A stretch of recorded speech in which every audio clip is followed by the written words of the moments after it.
that. Thanks.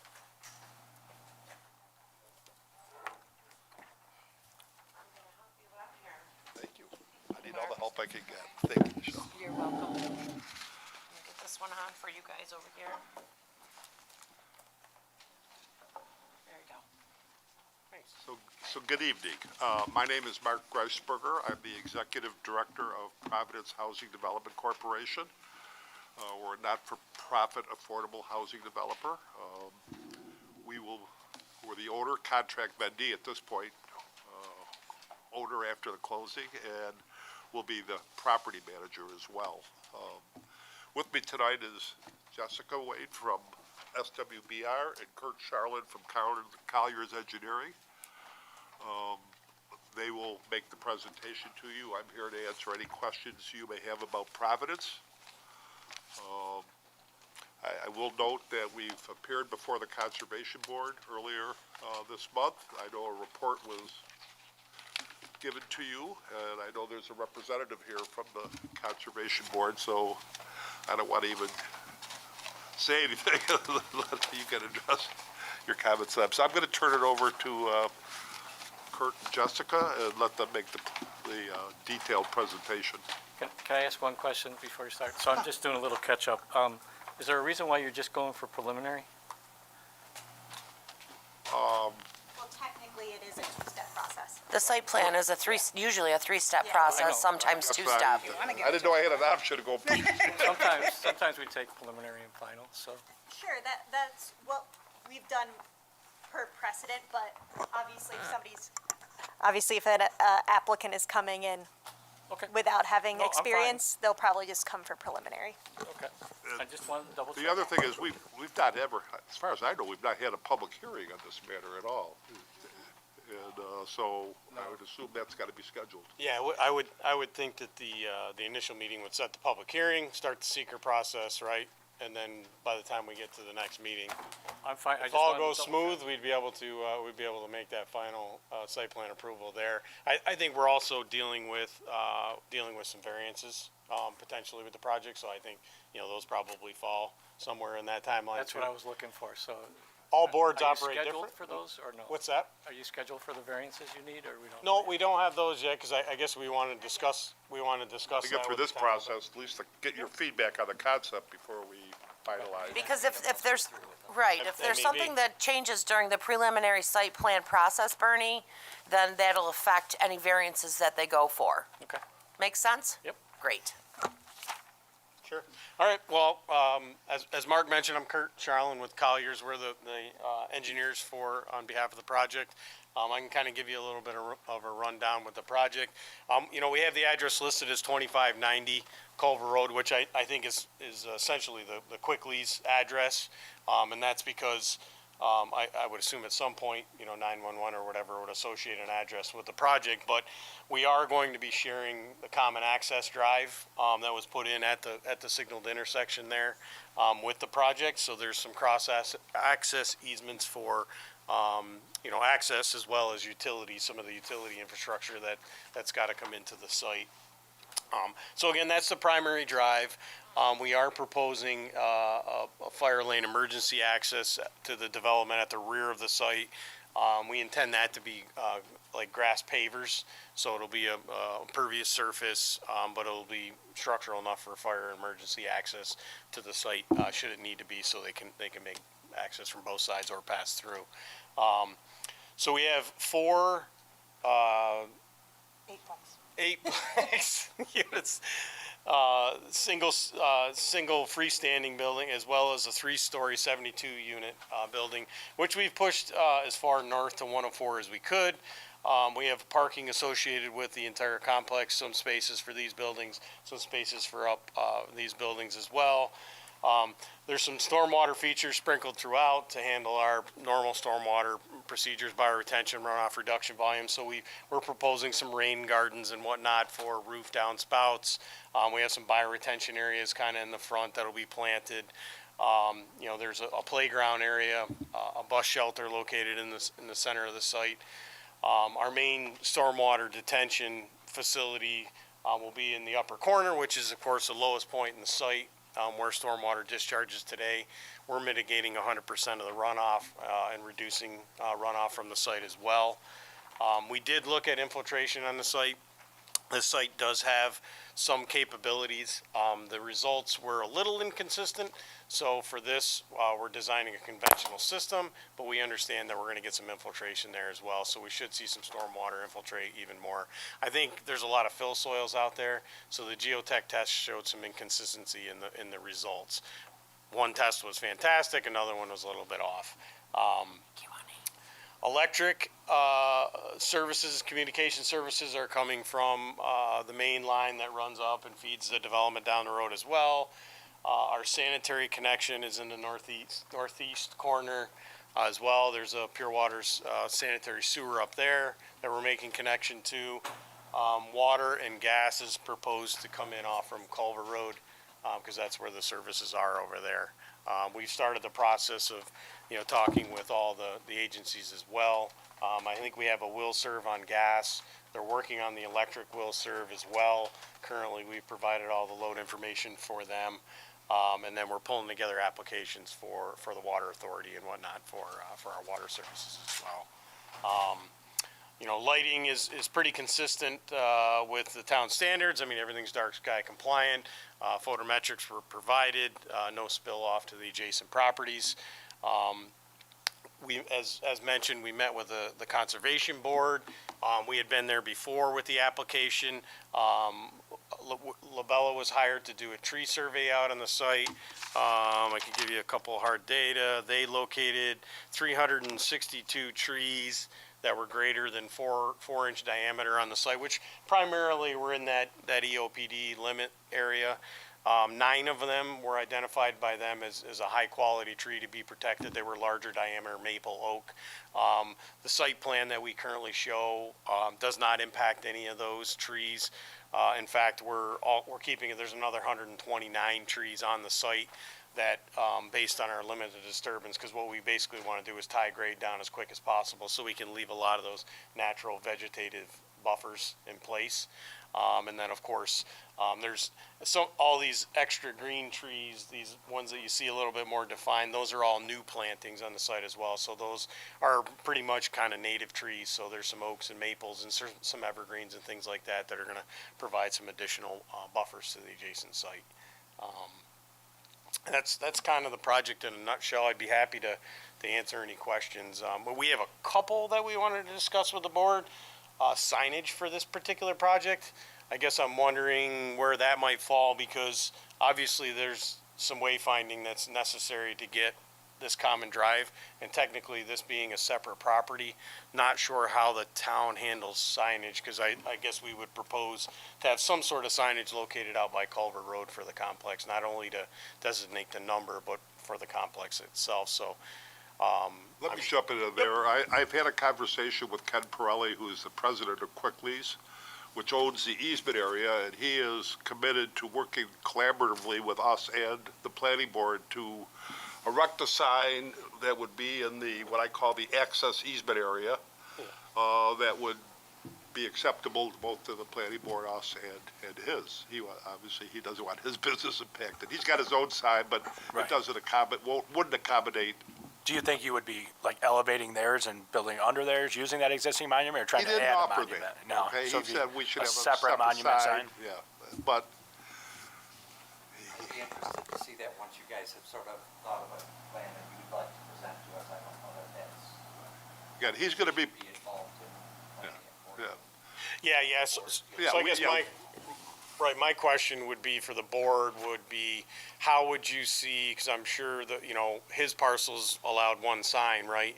So we're going to propose a second sign on the parcel. Is it something the board has the ability to grant? Is it a variance application for them? That's kind of where I want to make sure where we're headed. Certainly we would provide sign details, and I'm sure we're going to be complying with town code for that, but the location is obviously off property. It's on somebody else's that already has a sign, so. Yeah, so if there's like a max square footage, do we have to accommodate their sign and our sign in one?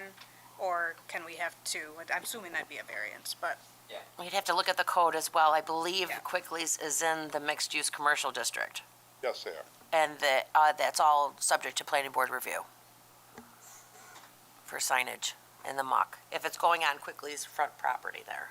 Well, what Ken and I did talk about was re-subdividing the property, giving us ownership of the access easement, and then he would have right to enter through the access easement that's now on our property. It would change the lot line from what we're looking at today, but there would be two separate lots then with frontage on Yeah. Culver.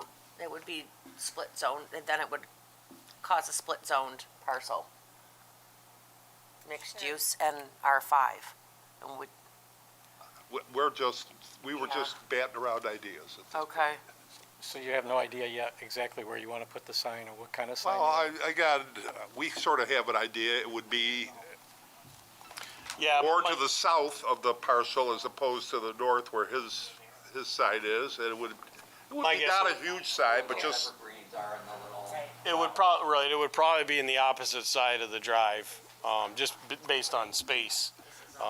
Their sign, so here's their edge of pavement, and it's right in the corner, and there's a walkway there, of course.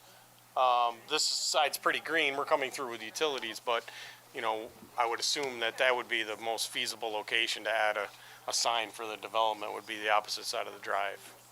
Where that dumpster is, 'cause I can tell you I don't like it. the sign or the dumpster? Where, I don't know where the dumpster is it over here? No, I'm trying to see the where. one that's in the beginning of your property when you come in. Oh, on our property. Oh, right here at the end. Yeah, well, I would think that we would need a sign out by the street for 911. I can tell you that Yeah. that's gonna be a problem for me, so That dumpster? I think that dumpster's gone. Oh, that one right there? This one?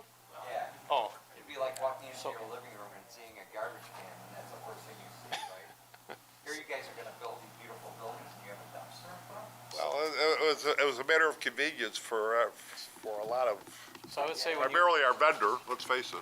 before we get into the rest of it. Okay. Let's go back to the sign. So when you know what you want to do, then I would say bring it forward. We'll find out what's allowed and go from there, right? Okay. Because there is going to be required on the square footage, how big you can do it and so forth. So We it'd be don't, better yeah. when you have an idea, and then that won't hold you up, right? Because the sign can Should come down. not. No, we can have one probably sign for could the be- the meeting on the 30th. We can probably bring just like an elevation And- of a sign. Yeah, and I want to show it to Quickly's and just, Yeah. I'm Right. hoping to get a letter from them saying, hey, we've seen everything, we're What okay I'm with saying it. is, well, they can bring it back to the planning board. They- Yeah. I Can would- the Don't board, hold you up, is what I'm trying to say. yeah, can the board grant site plan approval with the sign package being a We separate, would- yeah, so that's yeah. great, right. Yeah. That's the best way to handle it, so we don't That's what stumble. we did with Yeah. Ellen's place. Okay. Yeah, that would be the best way to, We did that for the project next door too. We did it administratively afterwards, yep. Yep. So it'll probably Okay. be a similar sign yeah. size to that project. To Ellen's or to. Yeah, to the senior housing next door, yep, RMI? RMI, yep. RMI, okay. RMI site. Now I guess we can dive in. Alan, you obviously have something to say so, for the Well, they've already gotten the message. Okay. Take care of it. Oh, yes. I wanted to ask you about the banked parking. What is? Yeah, so that she just reminded me, that was one other thing I did not mention. So parking wise, the complex requires 208 spaces to meet code. As I understand it, the town had concerns to hopefully reduce some parking because it's not needed. So what we did is, we went back and looked at the hard numbers. We have 166 spaces parked on site with 43 spaces banked, so that's 209 spaces that can feasibly be built out. And what we did with our site engineering is we made sure that we accommodated the extra impervious area, things like that, so that if it got built out, it doesn't impact stormwater and things like that if we need to tweak things and whatnot. So again, we're one space shown on the plan over parking code, but we're intending on building that 166 spaces. Can you just Yeah. talk to us quickly Yep. about the brownfield that's been mentioned in the council? Alan, is your microphone on? Oh, I'm sorry. Do I? Now I do. Before we do, can we go back to the parking? Because Yeah. Okay. You kind of went fast there. So Okay. what are you trying to do with the bank parking? You're saying only if you need it, or? What we- Well, I mean, yeah, I mean, if it was needed, certainly. But based on the use and whatnot, 166 spaces is feasible for the development. So, you know, we're showing the bank parking, which would meet town code if built out 100%. But right now, we're just showing them as future reserved locations. So it's, So I'll just reiterate and let me know if this is not your intention, but the banked parking helps the applicant because they will not be required to go get a parking variance from the zoning board. So they have space indicated on the plans that we can put additional parking spaces here. It's potentially, well, it will be on the approved site plan, and so that, yes, if additional parking is needed, that there's space to accommodate it. They can't come back and say, oh, we want to put a building here, we want to put a shed here. It needs to be available, and then they will not need a parking variance. So I think that's part of the reason why they're putting that on there, to avoid having to go to the zoning board. 32. Okay, quick question. And for the bank parking, if we approved it as bank parking and in the future, you know, there was a need for them to install it, would they have to come back before us, or would it be just administrative approval to convert the spaces? I guess I can't say off the top of my head, but I would assume that site plans have come for, I don't know if you'd consider it minor, but have come back for amendments. It probably would, unless potentially this board, if they're moving forward with an approval, maybe you all say, as part of the resolution of, you know, the applicant may install additional land-based parking with an administrative review, so on and so forth, but I believe that this would come back, unless you indicated otherwise. I would like to point out that 32 of the units that we're proposing are one-bedroom units, and so it's extremely likely that there will not be two vehicles associated with those particular units, so that the banking proposal seems reasonable to us. And even on the two-bedroom units, we're thinking that we may have a single parent with a child who would need two bedrooms, but would only have one driver, one car. So we can't prove that to you today, obviously, until they build it. We find out who actually comes, but I think we've tried to handle both eventualities. We can live without the bank parking, but if we need some of it, we can just slowly expand it or. I like the idea of it being banked as opposed to being built automatically, so. We don't want to build it automatically. We don't think we need it. Yeah, Yeah, okay, I good. agree too. I'm good with it. Okay. More I just agree. wanted to make sure that was the intention. It is. It is the intention. It's easier on us for maintenance and everything else. We don't have to plow it, we don't have to stripe it, we don't have to do all those other things. Yeah. Yeah, but absolutely true. again, we have designed for it, so that, you know, because that's probably the hardest thing to come back and build. You start tweaking things and you got to find green, you know, more green infrastructure and, you know, things like that. So we like to plan for that up front, you know, within reason.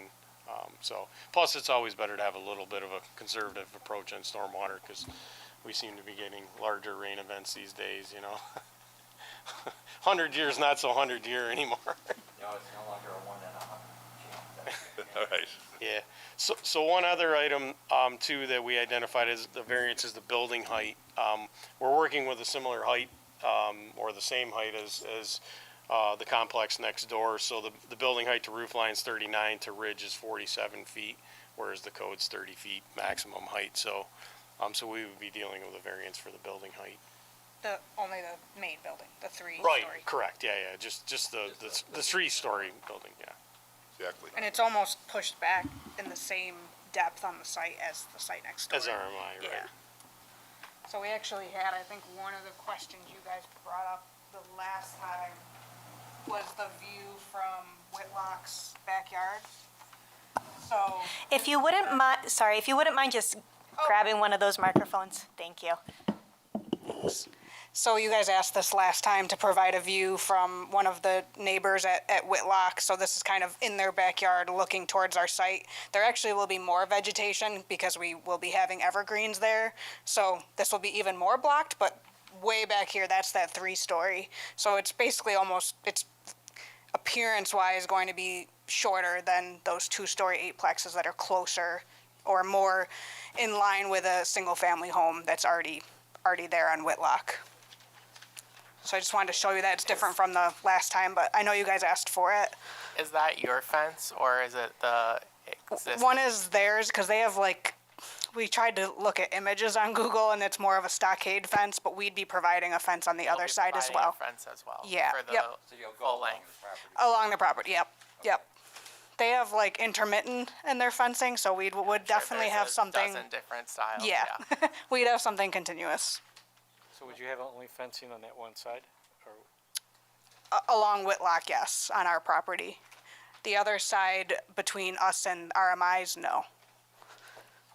What were the variances that you said you needed height and Just the building height, because the other one was the discussion about the parking and Okay. how, in terms of how that would be handled. If the board can grant the future parking and avoid a parking variance with the zoning board, then we don't identify anything there. So right now it'd just be the building height. how much is the need for the variance on the height? Be 9 feet, I guess. I'm not sure that is it the, to Yeah, the- The it's calculated midpoint. oddly to the midpoint of the So the midpoint is gable. 39. Okay. And that's, I should be identical to the site next door. That's what we asked for on that one as well. The 2 stories are only, to the midpoint are 23 foot 8. So those are more in line. They're underneath. Yeah, yep, no But variance for it, that. 39 is to the midpoint of the gable, right? So the building will actually be higher than 39 feet? To the ridge of Yes. the pitch is 47. Yep, Okay, so the building will actually be 47, but because of the way that the code is written, you're looking for a 9-foot yes. adjustment, but the building's not going to be 39 feet. That's the midpoint of That's the the gable. midpoint. The actual height will be 47. Yeah, It's it's very really- tricky, yes. I don't know why they just I don't pick the know. ridge, but yes, that's correct. Yep. To the ridge of the 2-story is 29 foot 1, so we're still under, but it's close. But that's more in line to the housing on Whitlock and the surrounding neighborhood. Last time I asked about getting an overlay map of the E-Pod over top of the existing, of the proposed site. Oh, well, Yeah, I think Sure. it should be on you have site plan? Yeah. It's a little hard to see. I forgot to use my highlighter. I'm happy to outline it for you. So the E-Pod line, this is it right here. I meant to highlighter it and I completely forgot. This is C100 would be the drawing. It's on the E-Pod line shows on the C080. It shows on C100.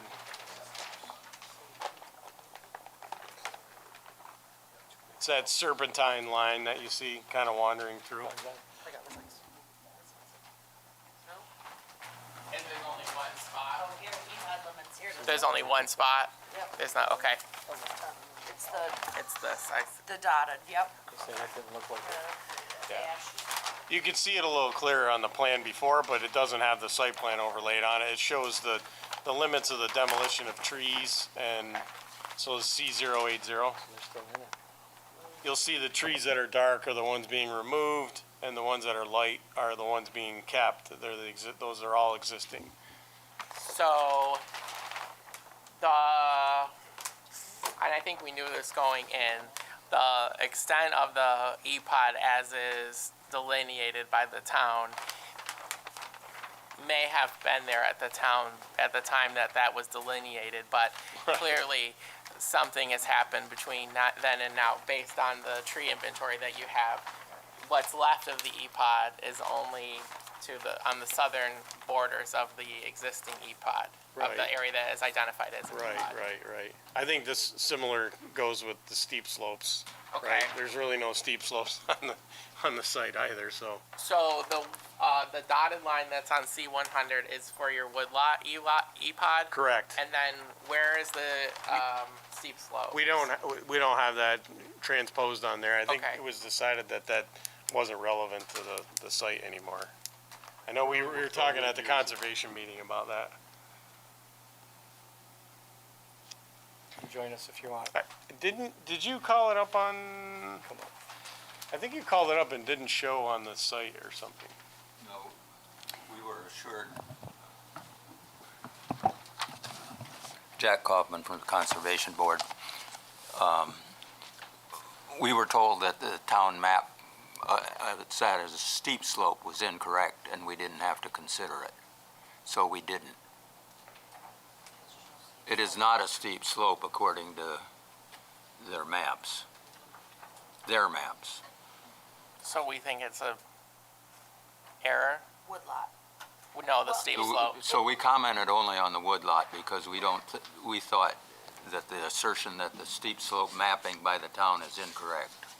Should we include that in the record somewhere? And that was from Scott Davis and Aaron McGee, correct? Correct. So this plan, once it's gone, we have the concept pretty solid with the planning board, that this definitely needs to be referred to fire services and DPW for their comments, and we can ask the commissioner to include the steep slope E-pod in her comments, because she is usually the individual who goes out and does the ground truthing. So we can have that on the record as part of her comments. Yeah. I guess, if it is, then I guess I just want to make So- sure it's part of the record. Yeah. So, Brad, I used to live right here in like the southeast corner, right on Whitlock, and I've been in this area. There's steep spots, but it's nothing natural. Sure, I mean, it is what it is, but I think that we need to close that out for the purpose of the record. If it's on our records as an E-pod, then someone should say, we went out there and there's nothing there, and just to cross the T and dot the I on Yeah. it. Yeah, it was definitely an issue on the farther RMI site. Yes, I remember It drops very significantly down to 104. This doesn't have that same, so I think it was talked about on that site. I don't think it's relevant here. Yeah, we all did a site walk, So you get to the lead Yes. fine, Yep. a really steep slope on it. for most of Yeah, it drops pretty quick over there. We put a fence or a guardrail there, to protect did a people. site walk. Yep. So as far as the woodlot E-pod, I recognize the fact that the northern portion of this has changed in its composition since the time that the E-pod was established. But the southern component of this E-pod is still essentially a woodlot, whether or not the quality of the tree or et cetera, it's still a wooded environment. And there's not much mitigation considered in the layout of the site to try to avoid that component of the E-pod, aside from replanting and avoiding as possible. Well, I mean, we have reworked the site to avoid the trees that were designated as high quality to remain, as well as many others. We've done our best to grade around those so that we're not impacting any of that. Yeah, it's something, but Can we ask Jack to give an explanation further on that, because they did. They did write a letter too. You saw the And they letter? also held a hearing on it, so. Our feeling was that we didn't, as you read in our note, we didn't like the idea that so many trees were going to go. But there are two issues. One was they were saving a bunch of the high-quality trees. They were adding an additional 100 trees in their planning program and promised to protect the trees that are within the building area. And they showed how they were going to protect them. And we thought that's about as good as we're going to get. I mean, any other thing you do is remove part of the buildings. That's your only choice. Yeah, I think that should be on the table. Well, that's up to you guys, not us. I mean, I hear what you're saying, but, you know, just because they can develop the site to this extent doesn't mean that we will permit them to do so if it's gonna have a negative, I mean, that's what the purpose of the EPOD is for. To, Oh, several of the conservation board have walked that woodlot, both this time and when the other housing development in there went in. And our view was that it's not a valuable woodlot overall. If you look at the number of box elders in there, it's just not very impressive. And they have gone after all the good trees, trying to save them, all the big trees. So that was, we didn't consider asking them to cut down the size of the project. I read Jack's letter. I know that we've walked that in the project previous to this. I would defer to the Conservation Board on this issue, and I don't believe that that is the nicest grove of wood that I've ever seen in my life. So I'm not so sure that we need to even consider reducing it, but that's my opinion on. I kind of agree with Alan. I think the Conservation Board gave a pretty good overview. So I don't know, but let's ask the rest of the board. Yeah, I mean, I think they put effort into saving what they could. You know, the 9 trees, you know, you look at some of them, you know, there's a 36-inch red oak, you know, even bigger, I think 33-inch red oak. There's some pretty significant trees there that you are saving, which is very nice. And leaving this whole little corner here as being green, you know, you could easily build into that. And they're staying out of it. So I think they've put forth some effort and some forward thinking before they got to us, and, you know, about these trees. Yes, there's a lot of them in this survey that, you know, they're 4 to 10 inches. They're garbage trees. You know, it's not old growth kind of forest, not like we have old growth forest in town, but. I don't know if it's in your package, but we received the actual tree inventory from the applicant. And if you look what's on there, it's not very impressive as a forest. The other issue that they assured us that they were going to protect the big trees that they wanted to save, and that was key to us also. so how do the rest of you guys feel? Okay. John? Nate? Yeah, I'm on board with the Conservation Board. So am I. So I'm withholding my final opinion at this point, but I'm not feeling positively about it. I'm interested to hear more. But, you know, anytime we have an EPOD, we try to make sure we're going through this with a fine-tooth comb. That's why the EPODs are established to the extent possible, not to disturb those things. This seems like a major disruption, you know, even considering the parts of the EPOD that are no longer an EPOD. You've got 362 trees coming out, 100 trees going in. We have no real guarantee that those 100 trees will survive, right? And many times we've approved site plans, they plant them, then they don't water them, and they die.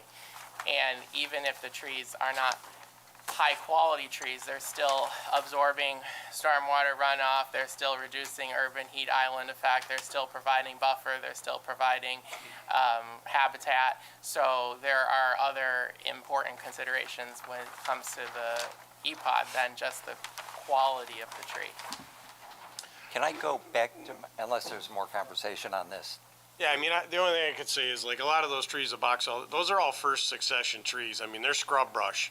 They have a lifespan of, 4, 5, 6, 8, 10 years. They fall over, they become an eyesore and a mess. Whereas, planting some oaks and maples and other trees, I mean, it's a low percentage of projects that have the landscaping just go, especially when they're trying to make such a beautiful development. I mean, Walmart in the middle of their parking lot, their trees die, but I don't see too many nice residential developments that don't upkeep on the, So you're gonna provide a maintenance plan for the landscaping to address what he brought up as far as watering and things of that nature, replacing We it. haven't ever done that great a detail is what you described, but it doesn't mean we couldn't come up with one. Since it's an EPOD, he just brought up a point that, you know, I mean, there's some specifications on the plans in terms of the plantings and the contractor's responsibility within a year or two or whatever it is. It slips my mind exactly, but. if you could know, provide some type of maintenance that if Yeah. a tree dies, you agree to replace it and things Sure. of that nature, I think it would help. I guess I want to address the comments from my perspective as owner developer. Conservation Board wanted to say something, if you want to hear him Sorry, I'll first. wait. Yeah.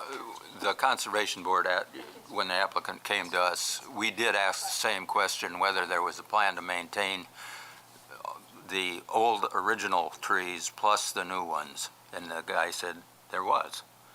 So, that they would. Well, that we would, Yeah. yes, if that's a requirement, we would do it. All that being said, in my introductory remarks, I said we're an affordable housing developer. Our rents are regulated by the state, our budgets, operational budgets are regulated by the state. This would be the first time we've been asked to do such a plan. I have no idea what the cost is. I need to figure that out, or we need to get at least some reasonable estimates from reputable contractors. So I'm committed to doing that if it doesn't interfere with the mission of affordable housing.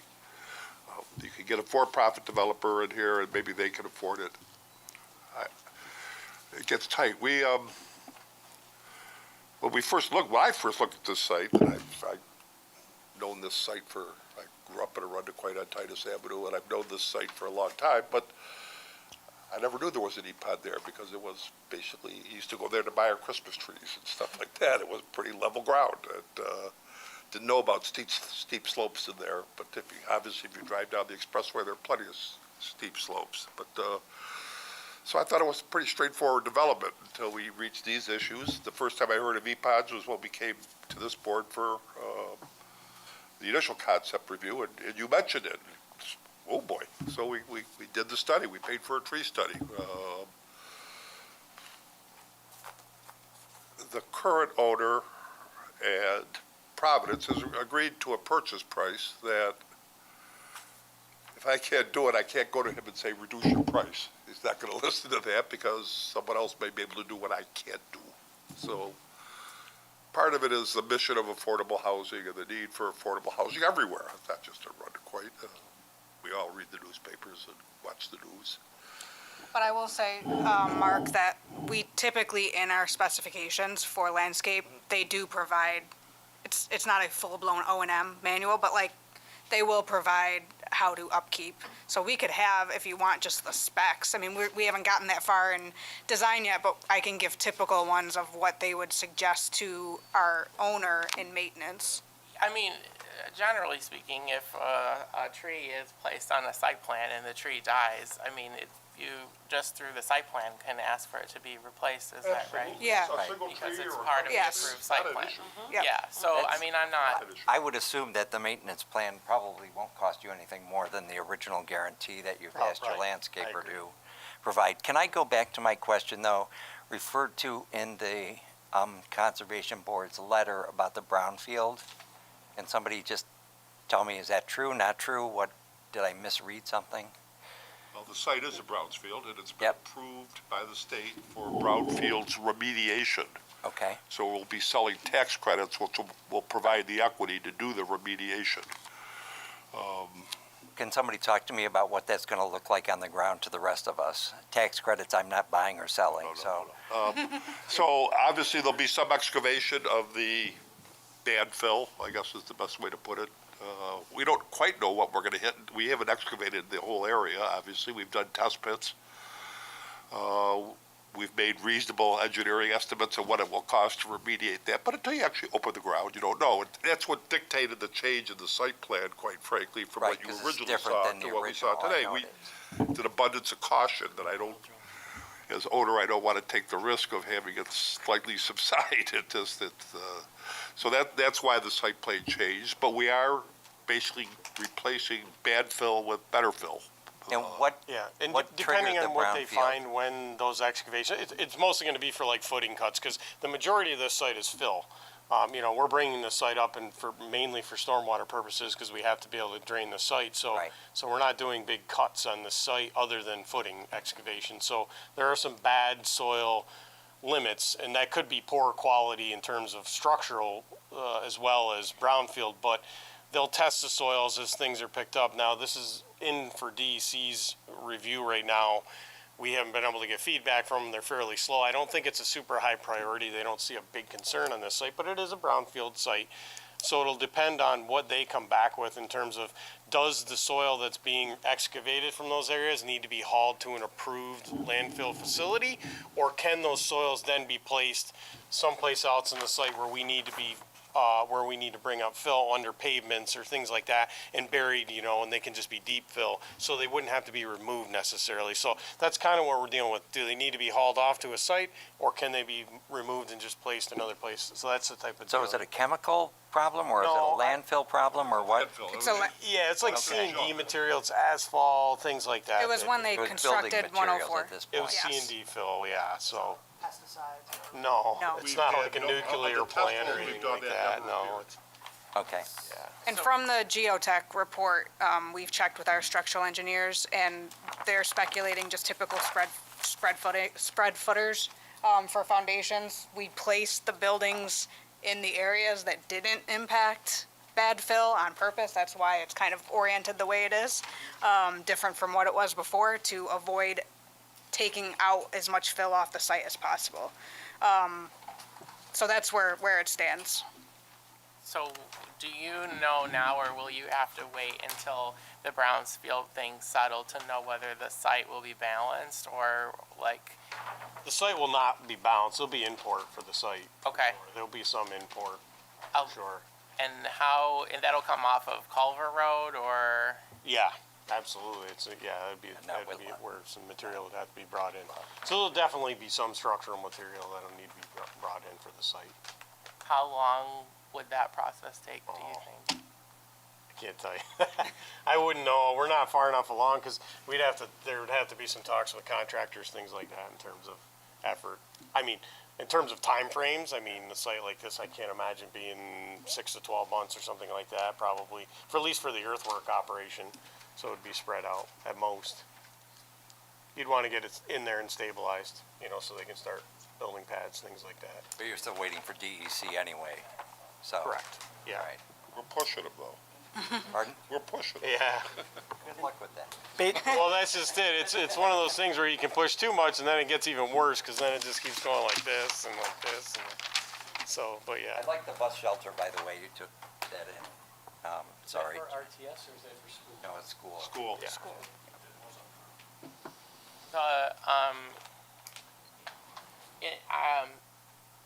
So you're gonna have to do some major excavation, and there's gonna be a lot of machinery and stuff like that. You're anticipating saving a number of trees. I'm concerned that all of the earthwork and compression, how will you try to mitigate any impact on the existing trees that you decide to save? And what happens if, with all good intentions, few is tried to be saved, and, due to all of this, what will then the mitigation be? Well, that's part of the contractor's plan as well. This came up at the Conservation Board. They asked the same question. So we have in our specifications how they protect existing trees. If one is ever damaged, I'm working on the Cobb's Hill project, and this is heavily discussed in terms of any tree that is touched. Most of the time, nothing that was touched or damaged was from actual construction. All of the trees were surrounded with certain type of fencing. Everything was abided by, but there was just natural storms that took down a tree or two, and we just talked with that city board there to let them know, and we either replaced them, or if they were already kind of if they were a dead tree in some sense, that's why they were falling over. They said they were okay with trimming it back or removing it completely. So that could be a discussion with you guys, but the contractor definitely has in place, they usually fence I'm around sure, every single yeah, tree. I'm sure that there will be good intentions. Yes. But I'm also sure that, the root system stretched. You never far know and what's gonna deep happen. and, as far out as you can fence and just the compression. And as far as I'm concerned, I wouldn't view that as a one-for-one replacement. So if one of these large oaks is damaged or doesn't come back after that, and then replacing it with a new 2-inch caliper, that's not the same. Yeah, I think overall our limited disturbance is well outside the drip line of any of the trees that were identified by Labella. So we would be protecting those with construction fencing. They would also be outside the LOD, so there'd be silt fencing protecting that. We certainly don't want to create any more ground disturbance than we've identified in all of our stormwater plans, things like that. So there's that level of protection. Some of the other trees, we've tried to be very conservative and save as many as we can, so we're showing them to be kept. So again, we want the contractor to protect them. But, they're a little bit lower quality and maybe something happens to something, and then we could assess that if we see that pop up, maybe a new tree needs to be planted there or something like that. But the intent would be to protect them all with silt fence or construction fence, and keep the contractors in line with that. Yeah, the only instance recently that I've seen when trees were heavily discussed at a planning board level, it wasn't damaged by the contractor, it was damaged just by weather and I'm speaking of the Cobb's Hill site. But others that I've seen, it's mostly just, they were already not trimmed back or maintained before we even got the property and got the project starting. I've never seen it where just like a bulldozer is just driving Sure, into no, these things. yeah, I understand. I bring it up though because the part of your proposed mitigation on the EPOD is to save these delineated Yes. trees. Yep. And so if those delineated trees that do not exist at the end or are in poor condition or whatever, then that's a component of the mitigation that is, taken away. So we need to make sure that we have a plan. Even, I'm sure that you guys will do the best that you can, but there may be something that happens. And so what will we do to make up for the loss mitigation? I would make a commitment, though, if something did happen to one of the trees that was to be saved, we would contact this board and the conservation board and come up with a mitigation plan. Sure. Without Sure. knowing in advance what the issue is. But I think reasonable mitigation is appropriate. Can I switch from landscaping to the big building? It's just a lot, right? It's like a huge wall, and I know that, It's not. you know the project, I think it's Levita or something like that, across from the Strong Museum Oh, downtown. play? You're talking about downtown, yes. Yeah. That has like this, I was a docent for Landmark Society inside that building. I know exactly, it's one building, right? It's a facade that's all different to make it look like it's different brownstones as you're walking down the street. This is just a huge wall to me. It's gonna just be, and I'm just trying to think if there's a better way to do that, to keep it within the same plan. And I know you've done different materials on it and different colors to the materials, but it's all the same. I mean, you're looking at it, you know what it looks like to you. Yes, but, and again, I'll go back to my earlier comment. I get it, but it's not gonna cost you any, If you can assure me it won't cost me any more money, I'll listen to anything. oh, that's these guys' job. Yeah. No, I can't my job. assure I'm you. the one who's writing the checks. Yeah. Is it more just a color thing or is it a material? I think it just looks like a big wall. It's a design thing, Jessica, Yeah. is what he's really saying. Yeah. I agree with you, Alan, because it is, Yeah. it is a large building. Yeah. It I was mean, never it's- intended to be a large building. Yeah. Yeah. No, I know, when you guys came originally, it was smaller buildings, Yes, absolutely. right? And And the obviously the environmental issue conditions dictated on the this ground change. made it, Yeah. Is this the same, so in the previous plans, like Mr. Rich was pointing out, you had a number of smaller buildings. Is this is it the same number of dwellings? We don't need our intention was to have no variances at all. All the buildings would be Right. under 3 stories, and we wanted to stay away from the zoning board. Unfortunately, when we had to stay away from certain land and had to make a bigger building, So, the density hasn't changed. We're okay, compliant with yes, the zoning you're board. just condensing it in order to reach the same number of units. the You same 10 couldn't do acres it of the because same- of the brownfield and all these other things. And we're also constricted by the bad soil outlines that are, I don't know if they're on your drawings or we have them on our civil. We couldn't do a situation like what's next door and do like an L-shaped building and break it up. So we tried to just push each wing away, so it's kind of 3 separate buildings. But we are very restricted with the amount of bad soils up there and where you're going to hit, kind of similar to what was next door, where you're hitting on the north side near 104. We can't build in there. So it Seriously, is, what we had about- like a strip. about changing the facades on those, so it looks more like a neighborhood that other people came in and developed it instead of looking like a big development project, right? And everything has the same look to it. So I've got 4 buildings that have one look, and then I've got this other one that has another look, and it would break up that wall a little bit. I think also make it feel like it wasn't one guy coming in, like you had a couple guys coming in, and you know what, I built my bakery here, and then I built my shoe store here, and then above them was apartments. Yep, Or- I hear what you're saying. We'll consult with our architect and, And don't listen to me alone, because I might be the only one that says it, so. I can go along with what Alan's saying. First time I looked at this, I thought that building was huge. it's a huge building. I think it's a, it is. It's more than I actually, wanted. scale-wise, it's actually smaller than the building next door. The building RMI site is 80 units, but it's an L. So it doesn't appear, but that one's actually bigger, square footage-wise. This one's 72, so 72 units. So they're probably comparable, because this one has more 2 bedrooms, but it's about the same size. You listen to what he's saying. Yes, There's yeah. some way you can do something with the facades. Yep. And then blend in the other buildings with that to match it for a neighborhood. That would really be interesting.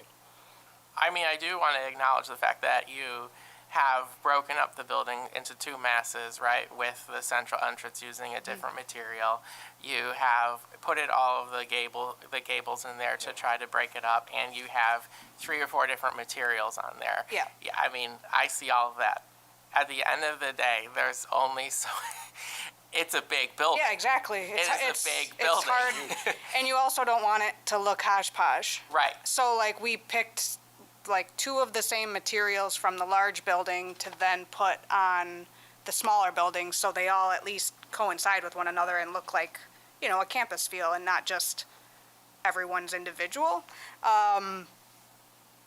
Yeah, I mean, that's always an opinion of design, but the biggest thing we tried to do, because we only had literally a strip, it's hard. Like, we would have probably maneuvered the building in a different way, but with how much bad soils was there, I was given, you know, this much space, and it was predominantly straight, so we kind of just jogged the building or try to, you know, not make just one 300-foot-long corridor. We're at least trying to break it so someone's not staring down that long, the full building length, I guess.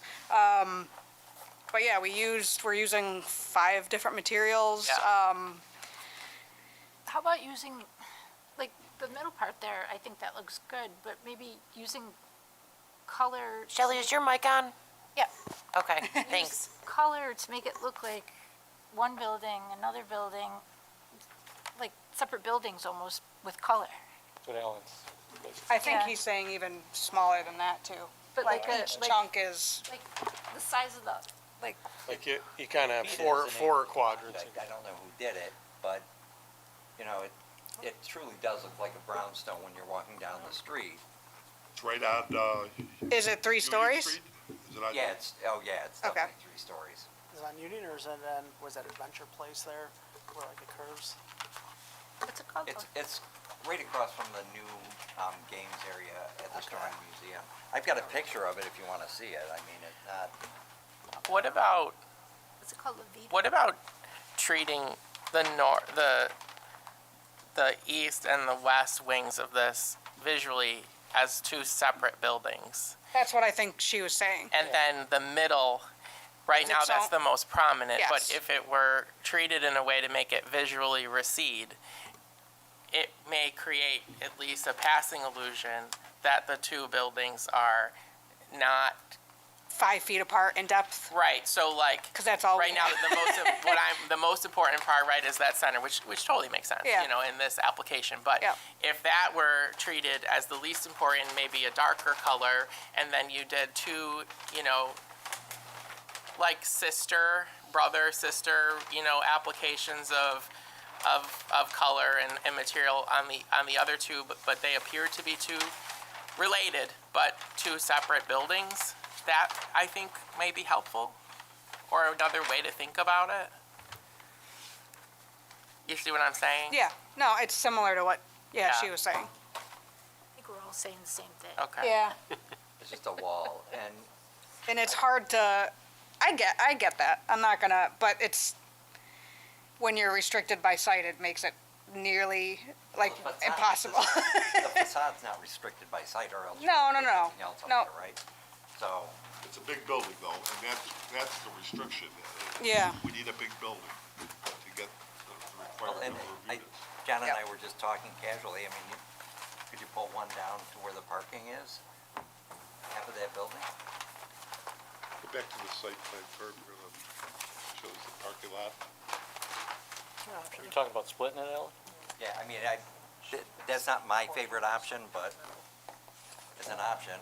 So move it towards the parking lot. Or just pretty Split much it in half. cut it in half and then relocate some of those parking spaces on the east to the middle of the building. So then the Be so big. eastern portion would slide over more.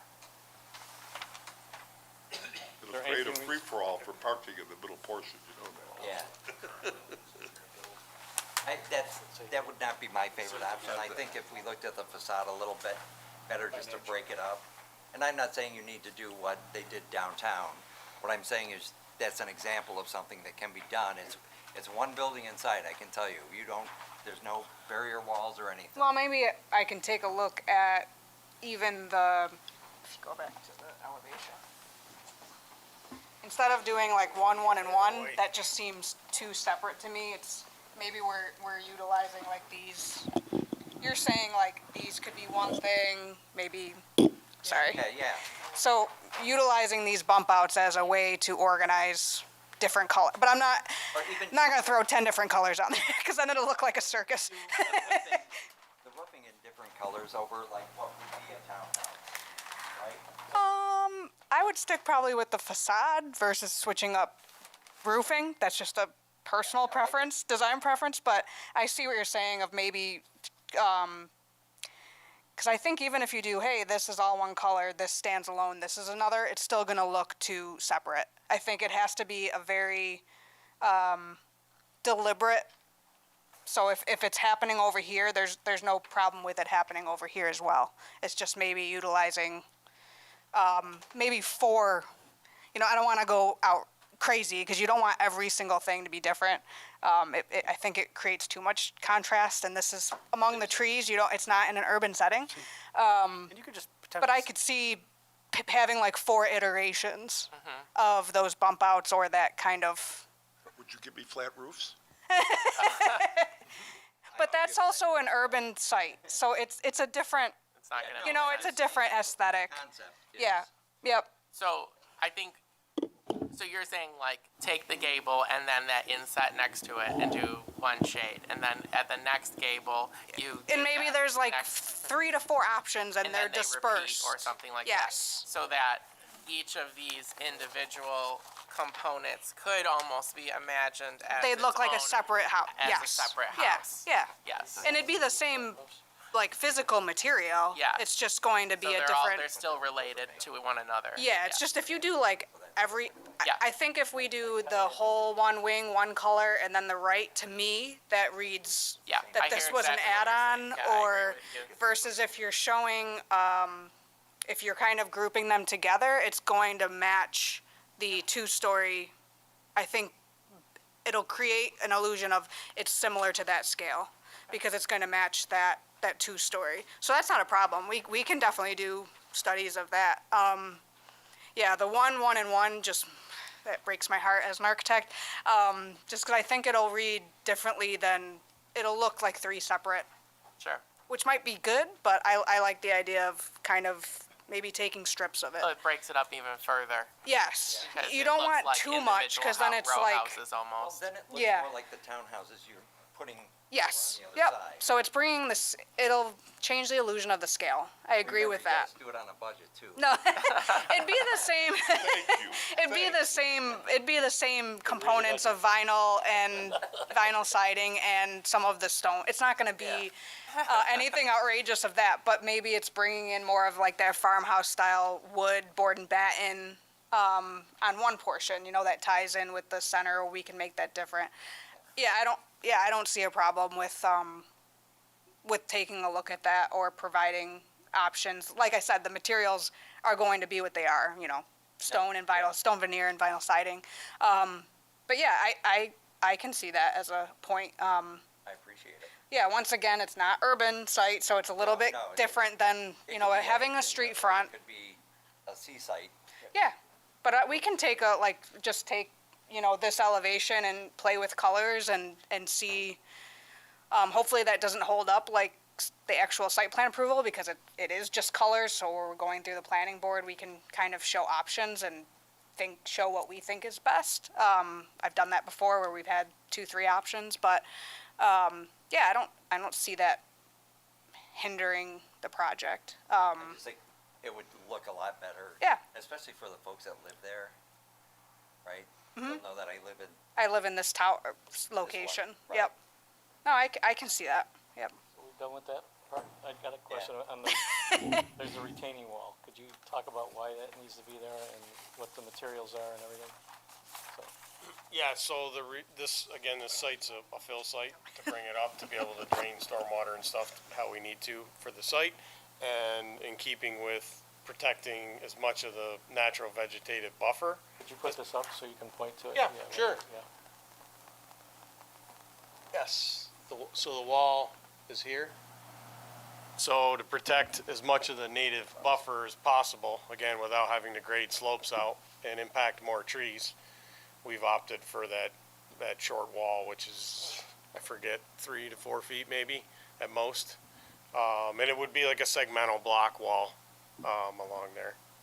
Okay, so I was trying to find, it Right. said something was in the architectural, but I didn't. Yeah, there's a reference to look at the architecturals, we I just didn't don't see see it there. The wall details, yeah, I mean, typically those are delegated designs, so those are gonna go out with spec, you know, the contractor's gonna be able to pick Keystone or whatever, another manufacturer, you know, and then we would look at the materials, you know, and it'd be in kind, it'd be like some sort of split-faced architectural look to it, you know, that would match the, you know, kind of match in with the buildings, you know, So you know, though, your plans call it out to look in the architectural and there's nothing there.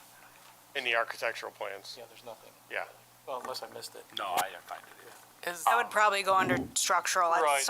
at some point, but we're not in design development yet.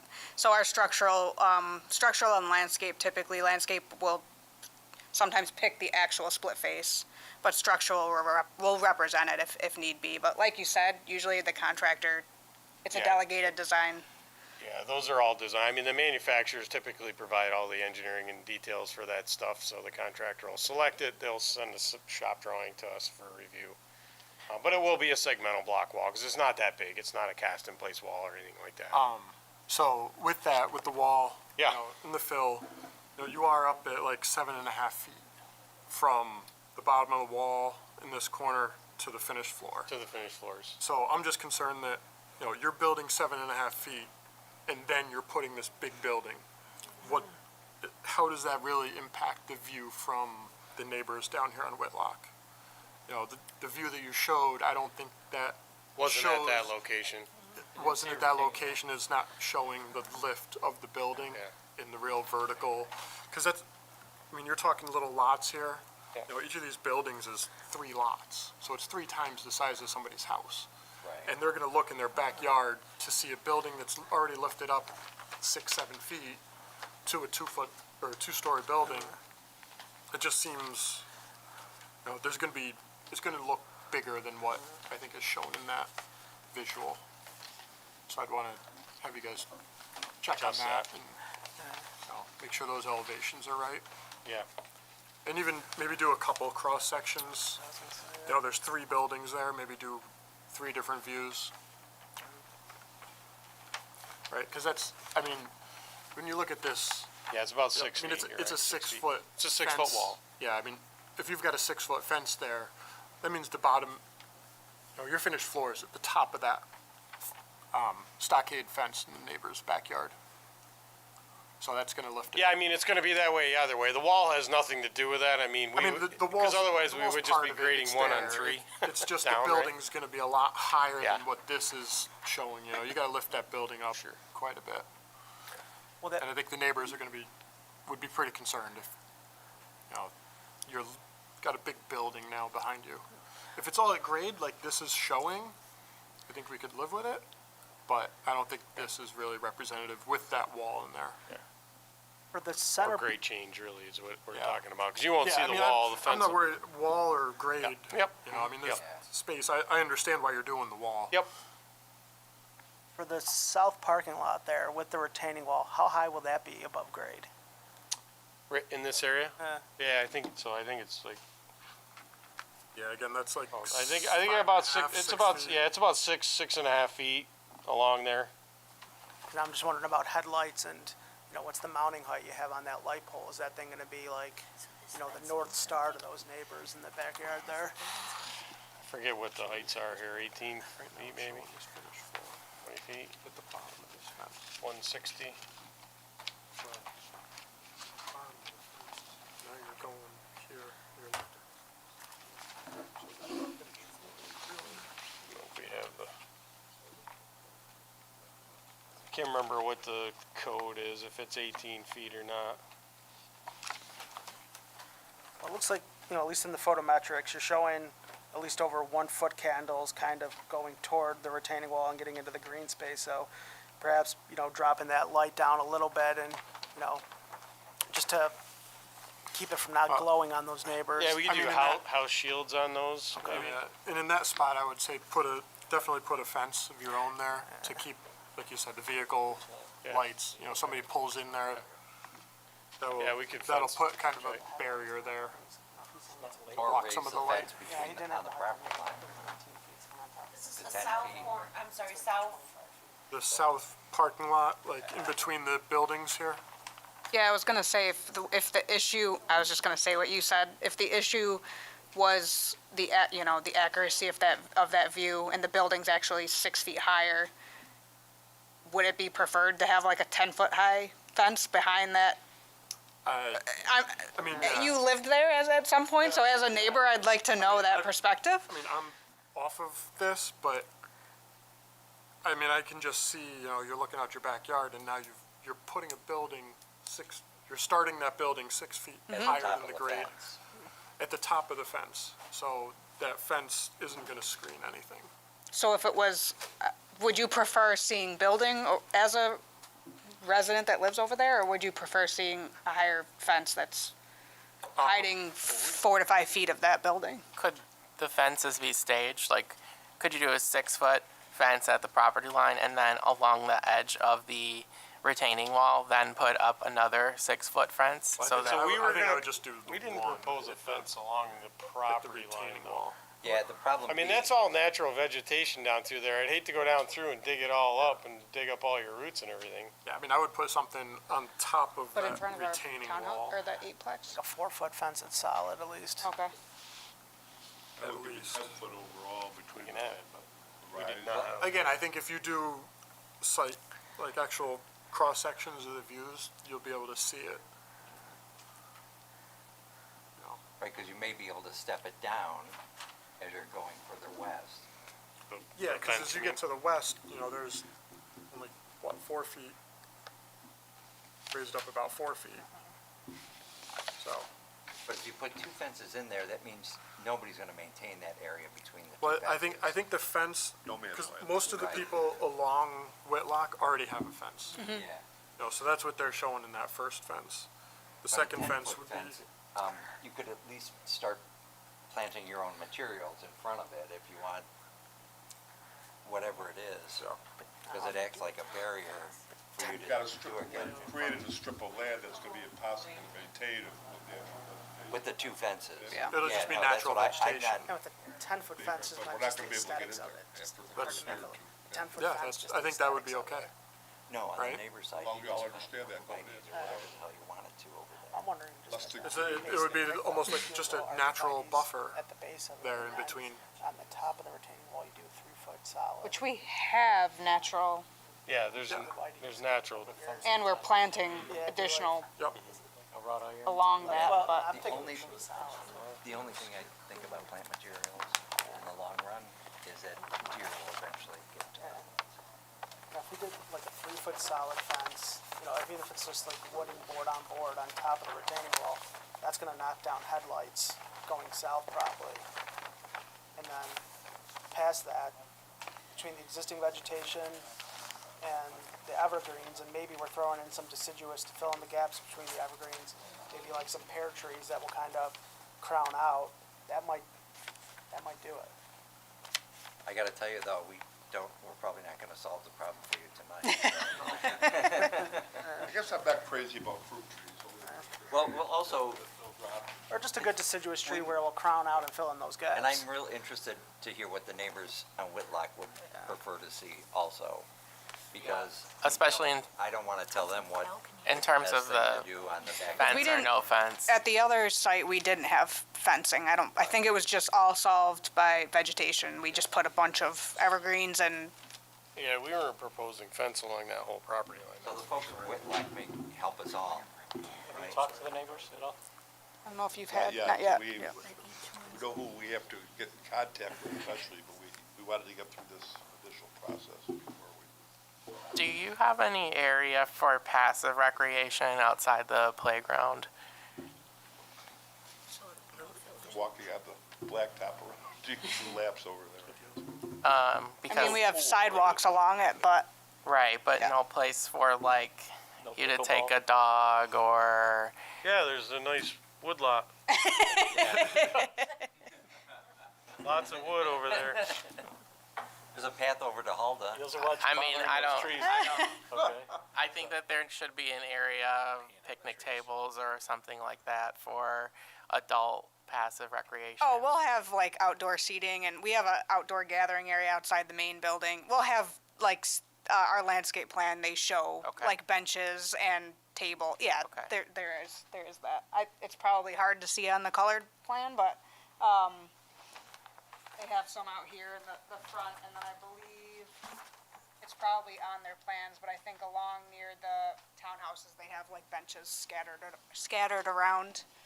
Yeah, behind our St. Silo's. Yeah. As you go out the back door, so for example, just like a patio, we would always have something like that. We usually have a gazebo somewhere on the property, might be in that center area. You can sort of sit there and. Is there, just out of curiosity, like a community room or? Yep, that's where that outdoor. Okay. It's right up here. And is that like where the offices are, or is there an on-site management office? Yeah, there's or- like an office. Yep, everything's in the main building. That's building maintenance or. Are you- Is Providence going to do outside services at this location? Support services? I think there's an intention to have like 8 units of support services out of the 100 units. I'm talking about folks from the outside coming in to seek services. Oh, I don't know where they're coming from, because when we take applications, we can't discriminate. We don't discriminate, but. No, that's not my question, So sorry. Catholic Charities will provide case management services to up to 8 Is that individuals. for residents only? Yes, That was my question. yes, I'm Okay. sorry. Great. And I wasn't kidding about the dumpster at the beginning. We So didn't, I'm saying we didn't that think you were. I also said it for Michelle. Thought maybe you had a change of heart. I mean, Yeah, Yeah. yeah, it's the first thing you see when you drive in. well, as opposed to the last thing you see when you drive out. If I'm renting, like the tenements in New York City, You don't have trash. the lobby was always the nicest place and you didn't ever take the tenant upstairs until you sign the lease. So, We wanna hide the things we need?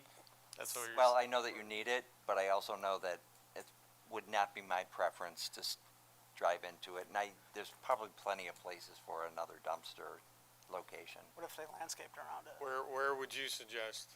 I would suggest off that parking lot. This parking lot? Yep. So it's visible from the three buildings too? Yeah, but it's not visible from the street. That's How not tall all. is it? Is it gonna be behind a retaining wall? And they have a design. The enclosure? Yeah. It'll Yeah, it be would be- visible from the driveway and from Quickly's. Yeah, I mean, the main enclosure's up in that parking lot up there. No, I mean, if you move it to where Ellen's talking about, would it be behind the retaining wall? You wouldn't see it. It would not be behind the retaining. No, because you gotta have wall. No, access the from the truck. So retaining you'd wall see is it from up. all the eightplex townhouse style buildings, which I think we had it over there, originally, and because those three smaller buildings, you'd be looking at that in Couldn't your you parking lot. Put landscaping around it? Oh, we can put landscaping around where it is now. So what's the, it's, there, Could've it's gonna closed be it. it's gonna be the same, Is that for tenant use or? yes, So they Yeah. would, they Yep. bring their Yes. trash to the dumpster? yep. Even, what about in the big building? Yeah, there's one on the northern side. bring their They trash bring out the- there yeah, too? Yep. The dumpster enclosures are made out of, That's like a split face block as well. Our landscape usually, they might have included it already, but we provide like full-blown details of that. I think they Yeah, might have. They should be in the landscape. Okay. I'm pretty certain of that. They got the shed in there too, huh? So you're also expecting the folks from the Yeah. eastern townhouses to use which dumpster? These folks here? Yeah, That's why it makes more the sense to me in that parking Dumpsters on L 501. They would share, and then that's for, up there is for the big one, and those two would share in the middle parking lot. Sorry, I missed the beginning. Well, If they're you just- move that dumpster enclosure to the middle parking lot there, the two and those two would share there, and then the big one would have that one up. I think that is where we had it originally. I think this came up at our, like, a couple months ago when we first came here, and I thought the thought was not to have it near the, so if you're in 3 of those buildings, like, 8 of those units are gonna be looking out the window and seeing that. That's why we kind of pushed it away.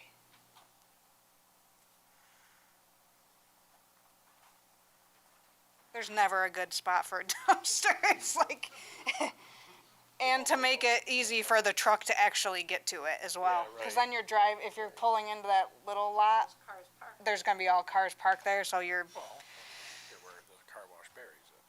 yeah, Oh, it's, yeah, or behind the car wash, yeah. For them to utilize it now, would they come in and make that right turn, or would they have to circle through the parking they'd probably lot? circle all the way around. For the lower one, Pick yeah. up here? Yeah. Yeah, I mean, most of them are front pickup now, right?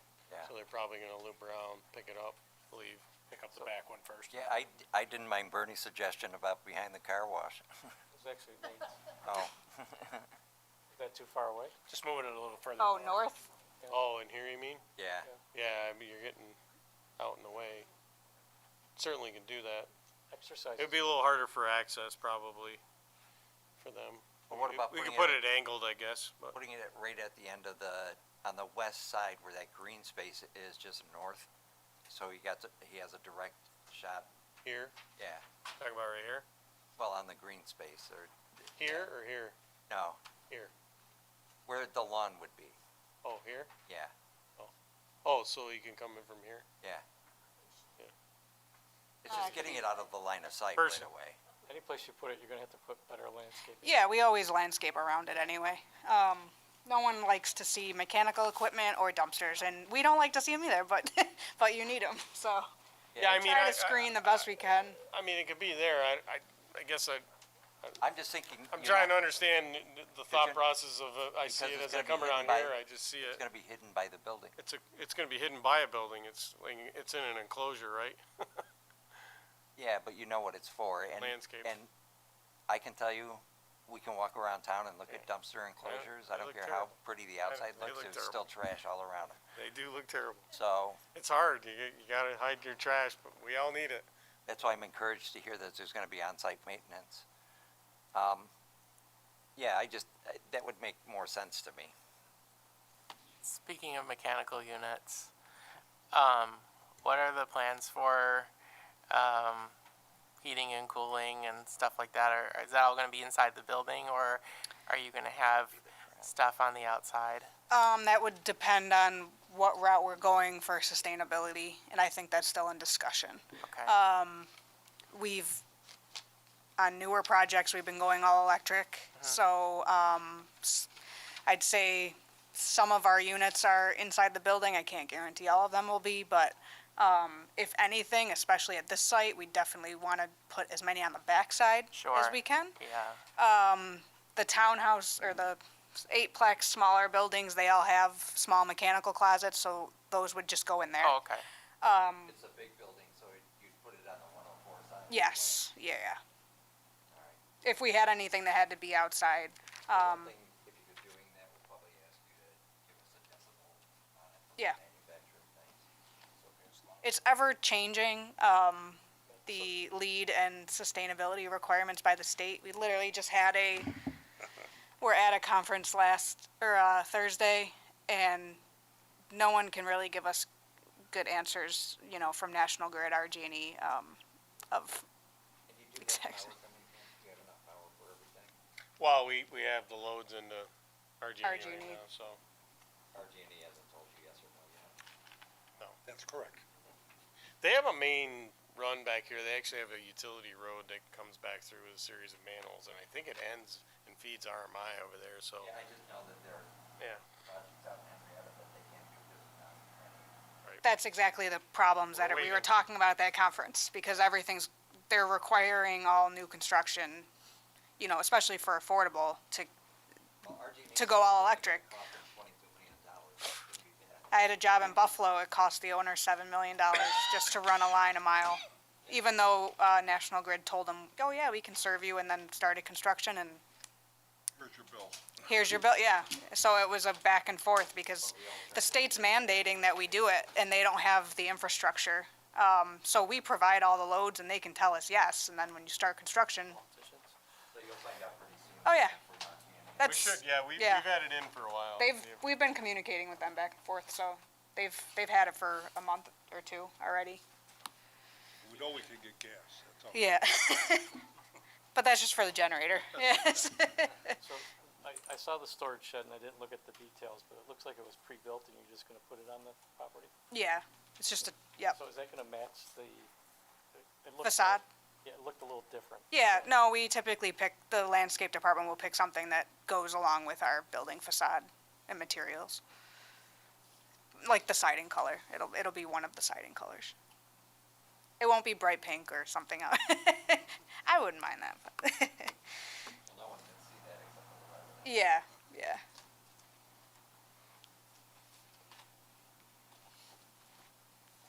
I don't have any more at this point. Seems like a lot of information you gotta get though before you come back in 2 weeks, so. Nah. I like the positive. Any other questions? Do you have any questions of us? Oh, go ahead, John. Just one item, from public hearing from a brownfield standpoint, probably wanted to add, because the neighbors bring it up, what can cause All the information that is on file in the library, we've had to file it with your public. And I get that, just like having it available if, residents start asking about that, because, once. You don't want it they available. take it, they can run with it on. But you know what the substance is that you're trying to. We can tell them what we found in our test holes, we know It's that. not chemicals, and that would be more of a concern, I would think, if I was there. I think it would be helpful if you had these neighborhood meetings before you came back. I know that's a short amount of time, Well, but it'd be nice to know what they're thinking. Yeah. so a lot of it will be scheduling, we'll ask the town for their input on that. Make sure we invite all the key players and, We probably could go through the project that you did before. Gordon? Yeah, don't have to read They it. were very vocal. Show more interest than others. There's a lot of very vocal. We were here for 10 months for that one. for approvals. So this I is know, a- I love that project, but, I think all the tenants that are over there, yeah, they love it. Yep. So this is a scheduled public hearing, and mailers will probably go out tomorrow. Hopefully I can get them all out tomorrow. And I Because guess it's a large we parcel, should and I have do to that, go 'cause within, we should just adjourn the public hearing if we don't, if there's more information that's required, we could, you adjourn the hearing and we come back. well, that's up to you. Well, I've been pushing these guys, so I guess. Not up to me totally. Well, the public hearing is scheduled for the 30th. Yes. If you were to resubmit, based on tonight's discussion, the board would need to get it by Next week. next week, the 25th. I gotta look to the two of you. I don't know, what are we talking about resubmitting? Like adding all this stuff that we're talking about and resubmitting? I don't think that's possible. No, if we have to redo all I guess I don't know how we're elevations. operating. Are we just gonna handle a meeting and discuss these same things at the next meeting? How does the town typically, I mean, this is almost a full-blown planning board meeting to me. I mean, we've discussed everything in the project. What's your typical process from workshop to planning board? I mean, usually workshops are about 10 minutes, so that's. Sure, exactly. And a public hearing has to be scheduled. Yep. So I have to notify residents within 200 feet of the parcel. Right, and you're gonna wanna kick that process off. We would wanna have the public hearing, cause then we're gonna get feedback from them on what they're gonna be, and there's gonna be more discussion, right? So, I mean, we're not looking for final site plan approval, so we don't need to submit all these items we talked about tonight to try to get approval on the 30th, so. Yeah, let's get the public's input, and see what they have to come up with. What's that? So you said preliminary, so based on the input, you might not even get preliminary, is what you're okay with? Well, I don't know, again, I don't know, is the board able to grant preliminary site plan approval based on the fact that we're gonna meet these objectives? I mean, we're talking about the.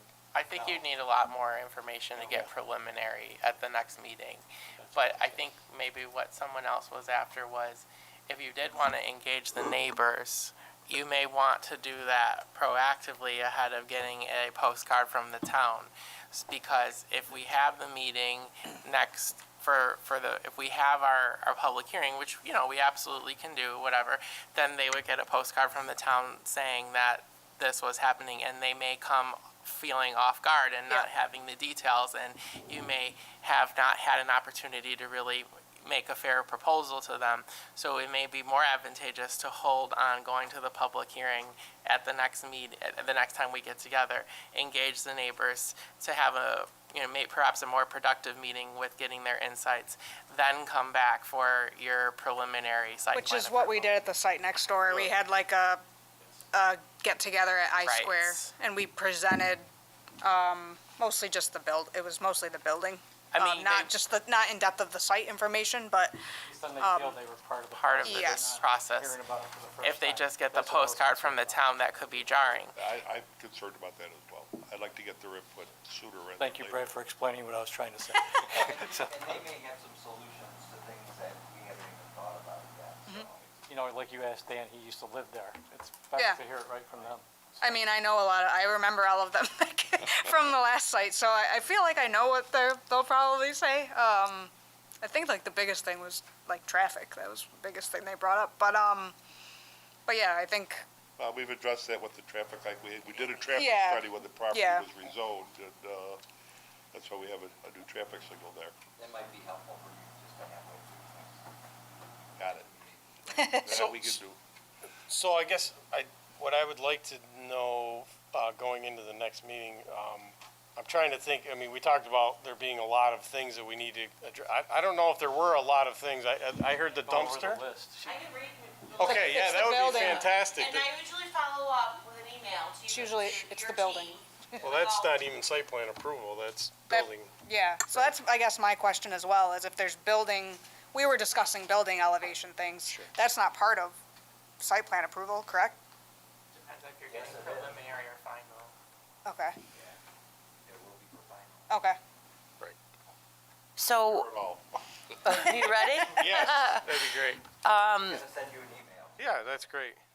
I have it noted that 360 trees greater than 4-inch diameter, 9 were identified as high quality. Site plan does not affect any of those on the site. Signage quickly is agreeable to work with Providence regarding the signage. Signage will come back for approvals. Note the location of the dumpster in the front entrance. Relocate to somewhere other than in the front of the complex. The board liked the idea of building keeping the banked parking on the site. We would need a variance for height on the 3-story building, proposing 39 feet high to the midpoint where the code requires 30 feet. We'll be requesting a 9-foot variance. And guys, correct me if I'm wrong in stating these as I rumble through, please. We're not shy, go ahead. Thank you. I appreciate that. Commissioner of Public Works confirmed the steep slope E-Pod is non-existent on the parcel. Provide a scope for a landscaping maintenance plan or specs regarding maintenance. The site is a brownfield and will be replacing bad fill with good fill. C&D fill on the site? Is that correct? Bringing up site for stormwater purposes. This has been submitted to New York State DEC's review on the brownfield. Concerns the earthwork and compressions. How will you mitigate saving the trees? Concerns with 3-story building and its size. Break it up to look more like a brownstone-ish. Treat it to visually recede so the building. That one, I think we worked through that they're gonna break them up into individuals, so. Which one? The suggestion to treat the middle to visually recede because we've gone into different directions. Okay, so I can take that off. Thank you. Alternate the colors to render a look of 2 separate buildings. Well, yeah, that one's gone too. Yeah. Okay. Utilize the bump outs as a different color to break it up a bit. Yep. Yep. Add the retaining wall architectural specs calling out the wall. Check on the elevations and add some cross sections regarding the view shed from the neighboring parcels. Put a fence along the south parking lot. HVAC and mechanicals are still under consideration as to which route we will be going. The tree, it's, Michelle, on the fence along the south parking lot, was that the one that you were talking, the board was talking about being at the top of the retaining wall? Yeah. I just want to make sure it's not on the line, it's on the retaining wall. Yeah, it's definitely more useful on the top. so that, put a fence along the south parking lot that will be on top of the retaining wall. Yes. Or in front of the retaining wall.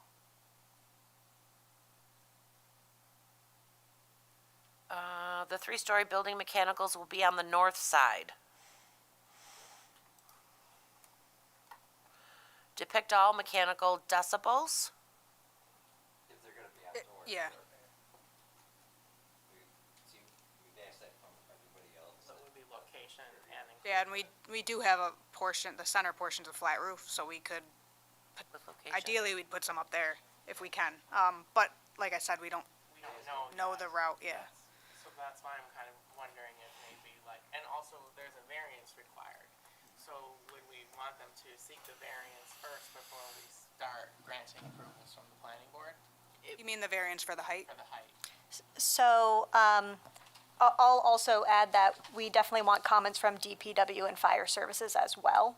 And in terms of the variance, I think that it is, it's sort of the board's call, because obviously in the past, the board has the authority to approve something contingent on that variance, whatever that variance is. It's sort of up to you. Usually if the variance is like a setback or something that is going to change the orientation or placement of structures, you usually definitely want it to go to zoning board first. This may be one of those cases. Yes, and this, I mean, that may change the design potentially if they say it has to be within what's allowed in this zoning district. But it's something to think about, because you can make your approval contingent, but I would say if you think that it's gonna alter the design. Let me say this, I think we need to go to the zoning board first, only because I can't lose the whole floor of that building and do the project the way it's currently economically structured, so. But there might be something. The one at Saint Salome's, right? Right. And that was, very similar, I remember, in It that was. we approved, I believe, first, and then you needed a variance for that third floor, and if you hadn't gotten, it would have thrown the whole thing. Absolutely. And I guess I don't Right, wanna spend a lot more money on design and stuff until I know I can get the variance. right. But I think you could still, I mean, it seems like it would still make sense to go to the initial meeting, which would be a public hearing, and have preliminary site plan approval based on that. But you wouldn't get final site plan approval or go after it until we went through the variance We process. probably can't even get on the October agenda at this point, right, for zoning? So you're looking at a November if you wanted to do that first. Make sure we're on that agenda for the height. Well, I don't know if we can get on it. She's looking at it. When's the submittal date? Depends. It might be too late. When it not, Generally, not always, but in a general sense, we give preliminary and final at the the same one meeting. time. Do you have a public hearing meeting before? Yeah, you at We least do it have all one meeting. together. That's already scheduled. Yeah. Yeah. And in my experience, one of the reasons that we do that is because if we grant preliminary on something, it locks us into a very small set of bullet points for final. And we don't like that. Well, the time it does make sense, though, is if we start adding conditions and conditions and conditions, Yeah. then it doesn't make sense. It makes a lot more sense to do preliminary. You guys satisfy the conditions, and then we do final approval. And that's probably in everybody's interest to do it that way. How can they, what are their chances of getting on October zoning? Well, the cutoff date was September 6th. So there you go. So we're looking right now at October 4th for the November 4th meeting. So you can make the decision if you want to come back with preliminary and take the chance that zoning gives you, the ZBA gives you the relief. If not, then in the November meeting here, we can look at the height variance that you guys want to do and the underground parking you're going to put in, because the budget's no object. You said the meeting was, the Can I zoning do was what day? 10,000 spaces and I'll rent some? Submission requirements is October October 4th for the November 4th. November 4th, okay. Usually a month ahead. Okay. Thanks, Michelle. Yeah, so I guess it's up to you guys, Mark. Yeah. Well, it's the best you can Always do. is. You know, Yeah. Your hands are tied with the ZBA. We can make, I mean, you can Yeah. obviously make application for the 4th. This could allow you time to meet with the neighbors. Yeah, So I if mean, we pulled the public hearing, Preliminary, final at the same, you know, And site plan get- approval is not anything until it's final, and right? get the So- elevation sorted out. Well, it may help. As much as you explain that to people, Yeah. they think a decision's gonna be made, so don't harm that. Yeah. Yeah. You know. That's fine. So we'll attend the meeting on the 30th. We'll probably discuss a lot of these same items, things that we've talked about, things that maybe we've already looked at between now and then, how we're gonna, our approach is, and get some more feedback from the public, and that'll lead us into the ZBA on whatever, 11/4, and then probably the next meeting after that. Hopefully we have everything ironed out and Or does, we could do prelim. does Mark want to talk to the community before? Yeah, the neighbors That's are what I usually would- very Oh, polite. before the first. So we before the wouldn't come 30th? on the 30th, right? Oh, I just, yeah. push it back Yeah. to next month. Because if you don't That's fine. warn them and then they, yeah, I agree. I think that was good advice we got. Move the public hearing to October. The Yeah. cocktail Give you time. napkin. I mean, you can do whatever you want, but I Yeah. think No, that you got the right that's what we idea. did Yeah, for that's the fine. site next door, and we got to at least know This all the project same has been in people my that brain for 4 years. hated us a couple months later. So are those probably all good the now, items? though, right? We got Huh? sidetracked They're probably again. good Those are now. all the items. Yeah, again, I didn't hear a A whole lot lot. of them moved, I guess. I had the shed to Well, match the Time to building sell your materials. property. So I didn't hear a ton of like actual physical site plan Michelle, things. one It's more more building building. stuff that we gotta address. Changing The dumpster. Move it. the profile, The the view, view. we have that, yep. Was it, It was in there, yep. okay, I missed Yep. that. Not just on the south parking lot, though, right? It's on Yeah, but the, the building The isn't, east. the three along Whitlock. I mean, yeah. So like three maybe, different I would views. maybe even do 4, right? Building, parking, building. Building. Well, we can probably get the parking in that These- one in one You're talking view. about Yeah. like these? Yeah. Yes. Yeah, so take I mean, three if there's- different, If you get 3. and that's just fine. show like one's at 4 The feet, height, one's at, yeah, we can the do height that. of the building They in want it there, for your the height neighbor of the meeting parking. anyways. And if Yeah, they when will you want 'em do for the neighbor that, meeting. Can get some consensus on fence or greenery, that I think Yeah. would be helpful, because I'd be inclined to do with whatever the neighbors. That's how I feel as And well. I don't want to insert my opinion in that, but I am interested in what the consensus is. So am I, because I'd rather see vegetation. Whatever they want. But Yeah. right? We Because had to the me, same the issue. building to me is like a fence Sure. anyway, so you're just kind of putting two structures, but yeah, it's whatever. This was for the, I'm sorry, this was for the two-story buildings. Yes, Show proposed additional cross-sections of the two-story buildings. yeah, showing With views. view shed. Yeah, view, yeah, showing view, we can just do a rendered view, This is a joke. yeah. It's no- Can you send me, like, each elevations along that, so I can make sure we have it right? Yeah. Because I'll just need 3, 4 Hey, different folks, it was a renderings good on that. meeting, very helpful, thank Yep. you all. Thank you, guys. So if you, We couldn't have done anything without it. Oh, don't you have another one to do, so? so I have a list of addresses already made up. Oh, thank you, If you want them, I can email them to you. absolutely. But if you are planning to postpone on the 30th, I need that via email as well for the file. I would imagine you don't want to come on the 30th and you want to meet with the town before. Yes. Okay. I just need that Denise, for my record. Denise, you hear that? That makes more sense. Okay, thank you. Thank you.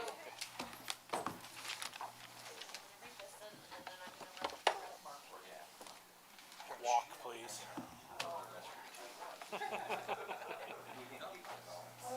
Okay.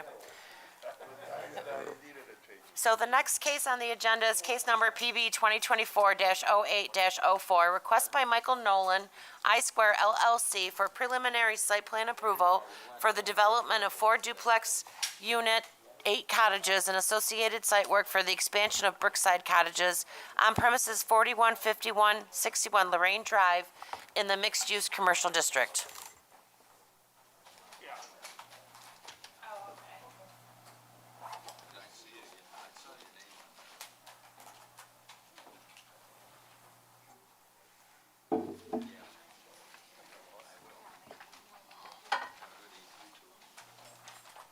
So we're taking a short break?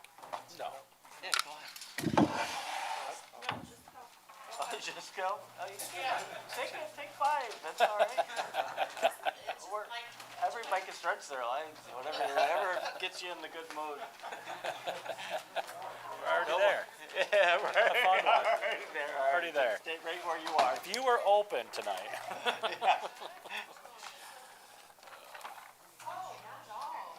Every Monday I've got this free time. I can't spend it at IBC. Right, gotta do something with it.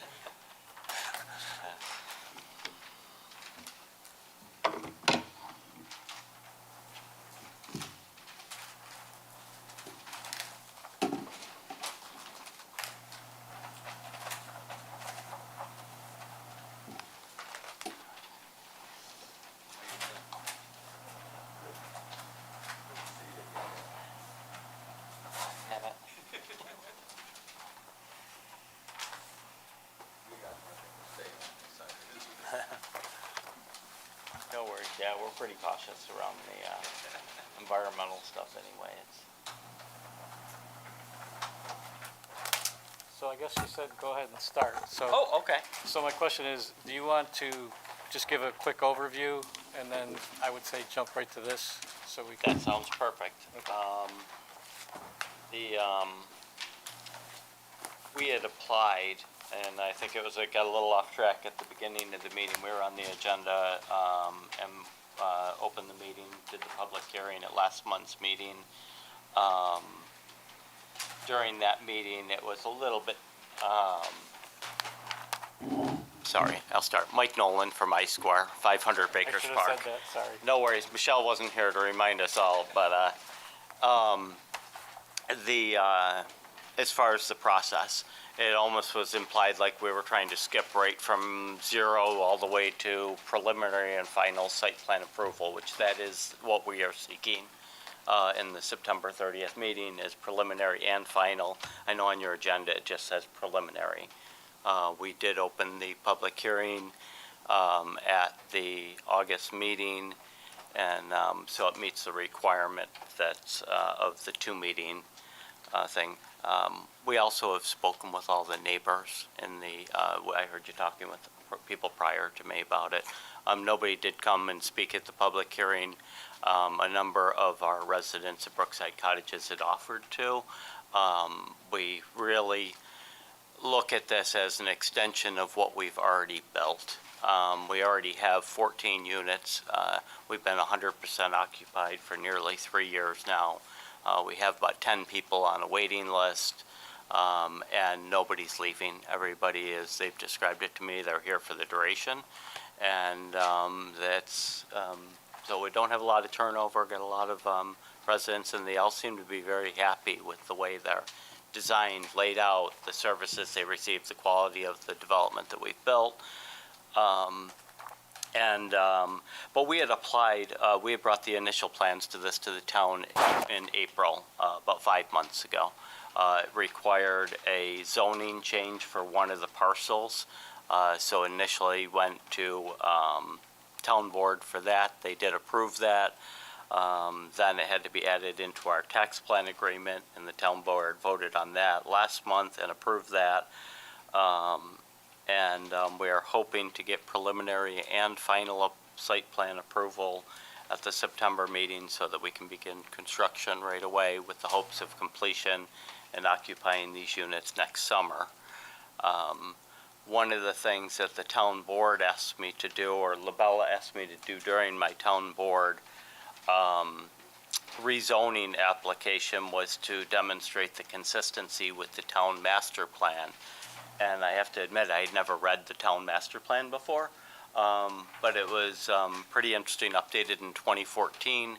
And right about the same time we were initially building I Square and beginning to occupy buildings there. But I found a remarkable number of exact parallels from what our vision of I Square has been to the town's master plan. And I just want to read you just 3 real brief excerpts from the town's master plan, and one is 2-17. One professional offered that 30% of Arundecoit's residential real estate market is comprised of retirees, many of whom wish to downsize and remain in town, but are unable to find desirable or suitable residential options. Also, paragraph 3-6. The size and age of the existing housing stock is believed to be a barrier for aging in place and influencing outward migration of seniors to more desirable housing opportunities in nearby communities. 3-7, enhance housing opportunities for seniors. Arundecoit has a aging population base. Currently, seniors have limited retirement options in town. As a result, many choose to remain in their home, while others choose to move to modern alternative housing outside of Arundecoit. We found this to be true. Of the 14 units, the majority of them were rented to people who used to own homes here in Arundecoit. Cool thing about that, it's like a win-win. They come, they rent an apartment, they get full services, they get a house that's scaled toward their current needs, but they also open up a opportunity for somebody else or a family or a younger starter to move into the town and bring more families and more life to our town. So I think it's important to recognize that that what we're trying to do here is very, very well aligned with the vision of the town's master plan. We received a lengthy list. We didn't have a workshop last month, so the meeting going into it, we had held back on updating plans until we were going to wait till after that workshop. That workshop was canceled a day before the meeting, and from then to the meeting, did not have time to do those updates. We took Labella provided comments just a day before that meeting, 32 or 33 items for us to address. I think you'll see you got a rather thick packet from me. Sorry, Michelle.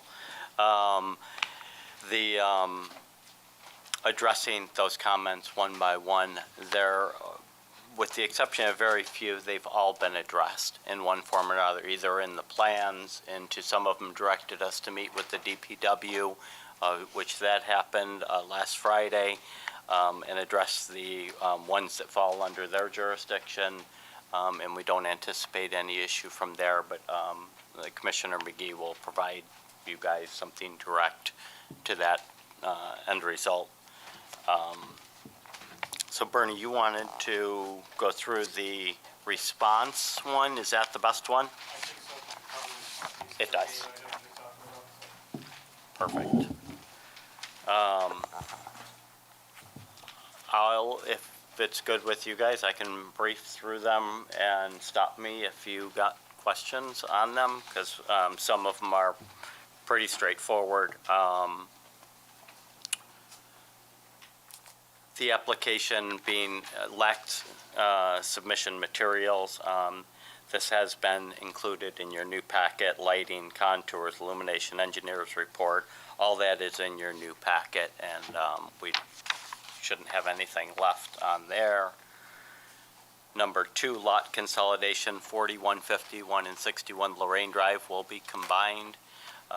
We just want to wait till after site plan approval, and we'll submit it. It can be done administratively.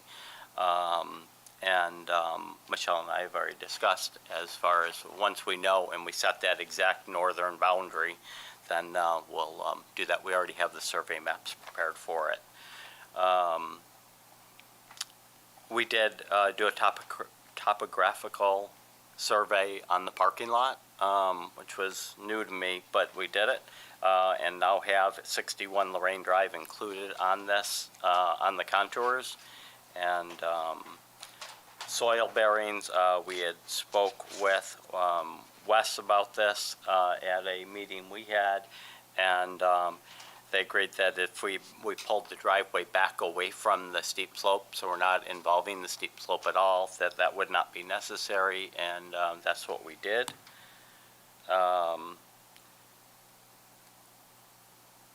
Proposed steep slope, we did have the driveway was initially going to terminate, or the end of the driveway was just touching the steep slope. Again, we pulled that back. That was also the same location for snow storage, and we eliminated that and moved all the snow storage to the northern grassy area. They added the erosion control for number 7 grading plan. They added the erosion control methods, which is really just top of the hill. We're going to have silt fencing all along that and around the catch basins for the storm sewer. Grading on adjacent property, that's also been eliminated. The need's been eliminated by shortening up the driveway, not touching the steep slope. There will be no trickle over into the neighbor's property or need to do that. Limited disturbance, that's been added to your site plan to show the exact area that will be disturbing any land. And again, reiterating that we're not getting into the steep slope portion of the property. That's shown on that. Grading notes, that was a sequence of construction, and that was added to the drawings. Also, demolition notes, there is no real demolition to happen on the property, but there was something on the drawing that was carried over from another project. That's been corrected. The front setback, probably one of the first ones that we do need to probably have discussion about. I believe that Labella's interpretation of the code was incorrect. We addressed it briefly at the meeting we had, informal meeting we had, but on number 12, they referenced a code that says maximum front setback to be determined by planning board, but not to exceed the average, not overage, the average setback of adjoining structures. There are no adjoining structures. In their comment, they had referenced houses that are on the other end of the street or on the opposite side of the street. I looked up the definition of adjoining, and it means touching, connected in some form. Therefore, there are no connecting unless you count Arundecoit Village apartments, which would be behind this property. We would be adjoining them, but their property fronts Hudson Avenue and has a much greater setback than what we are looking for. The town board, or the planning board does have the authority to approve the setback as we've depicted on our drawings. Existing I-square parking space removal. This is a weird one because, as some of the more senior members of this board know, we've had to argue for parking over the years more often than not. But I did give you a breakdown. We do still exceed the required number in mixed-use commercial. Yes, given the uses, but we find that, and we also have over 10 years of operation time. That parking lot's been placed for 6 years and very, very rarely fully occupied, mostly just during the Rochester Philharmonic Orchestra concerts we had. Would have been the two of them probably would have been the only time we filled that parking lot, kind of reaffirming that it's not necessary for a once-a-year parking situation.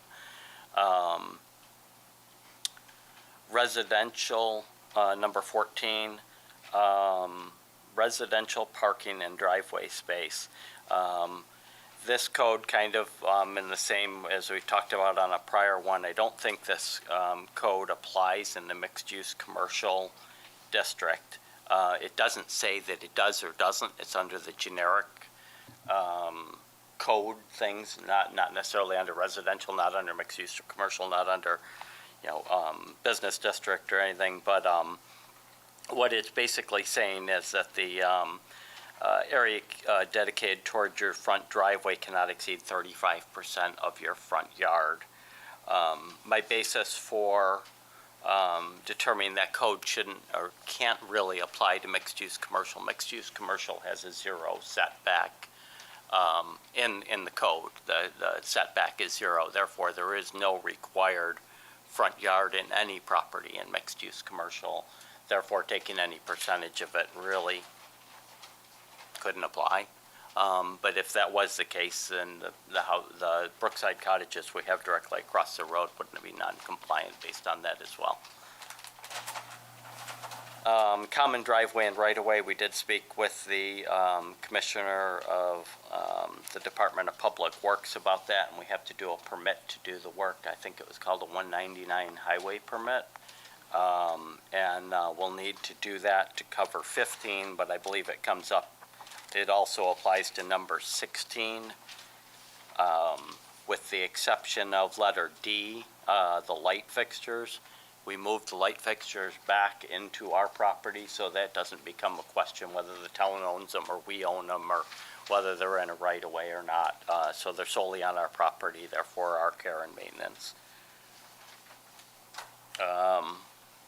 The 199 permit will cover the A, B, C, and E on that. Building number 17, building separation, same way we did across the street. When the houses are less than a 5-foot separation line, they need to be a 1-hour fire-rated walls. And that is achieved through our siding, drywall, thickness of the wall, soffit construction, so the architect will certify that they're okay. And it's the same scenario we had with the other cottages. Zoning district labeling was just clerical work on the drawings, been corrected. Building height, and thank you, Mr. Huber, for educating me on that tonight. I got to hear it from the other crowd. 26. I wrote 26 feet. The structures are actually about 24 tall, but I was trying to go from the elevation, but that is to the ridge. So if you measure it to the midpoint of the gable end, we're well below that. The maximum allowable height in mixed-use commercial is 35 feet, so we're not even close. And rear setback notation, same, that was more clerical on the drawings, just a correction that 2Y Lynn needed to make.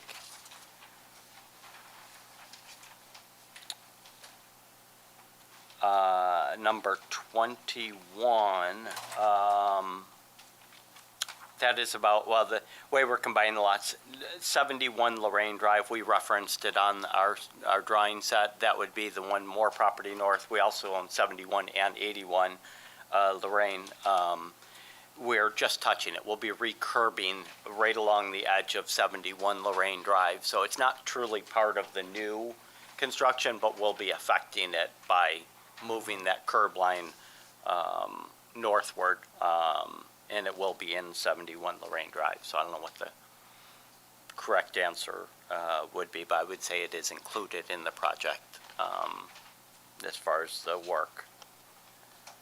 22, again, housekeeping on the drawings. He had an odd line of, I think it was described as area of disturbance, but they corrected it to make it appropriate, and that is fixed.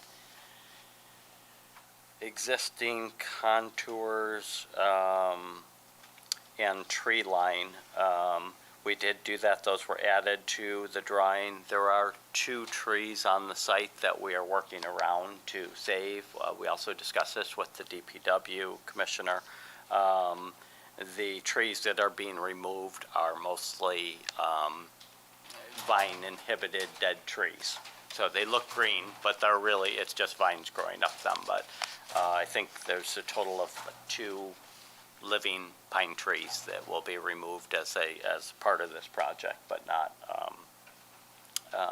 nothing of significance. And I think DPW agreed that there was no thing, but I believe hopefully Erin will put that in her report as well. Stone wall. We'd kind of shortcut this one on the first submission. I'm sorry for that. We've corrected and included it in our construction details. Also, we brought the stone that it's faced with. It's the exact same wall, look, color, construction, cap. Everything is between the brewery and the existing Brookside cottages. Kind of give that continuous common feel between the 2 sides of the road for the development. It will lower down to 4 feet once we're in front of the driveways of the house, so we can give them privacy, but also open up into the front yard area, and that's also depicted on your drawings. Stockade fence. There is a stockade fence running between our property and Arundecoit Village Apartments. We initially thought we would keep the fence as is. It is on our property. But will be replaced with the exact same fence, the clipped deer stockade fence. And I believe we still have to add the detail to that to the drawing prior to the September 30th. I don't know if that made it or not, but I don't want to look in front of you and fumble through all these papers. But common driveway turnaround, they just want to make sure the vehicles can back out of that length driveway into that width drive aisle effectively. And again, it'll be the same scenario as we have across the street. Driveway's approximately 25 feet long, road width of 24 feet. Fence is on there. What's that? Privacy fence is on there. It is on there. Okay, good. And stone retaining wall with privacy fence. Yes. Yep. So that's on the northern boundary of the premise. And the reason for that wall is really to create that sense of place. Our existing tenants all congregate out in the fronts, and that seems to be their common meeting, going to coffee type meeting place. And so we wanted to create that little atmosphere where they're kind of separated from the Titus Avenue for a little while.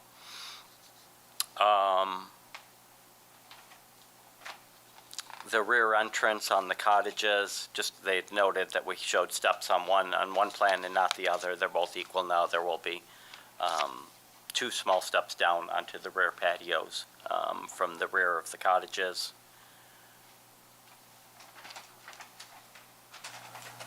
Landscaping, we updated the landscaping plan and the key. And again, we won't touch anything in any buffer area. We're not getting anywhere. There is a creek down at the bottom of the hill. We're more than 100 feet away from it. We're not nearly within the buffer zone. Cover sheet, we've updated that to include all the current appropriate people for the different departments. Permit plan notation was just, we had said on our drawings, it was stamped permit plan set. I think we're putting the cart in front of the horse a little bit and trying to go right to a permit. But that was removed and the signature block was updated.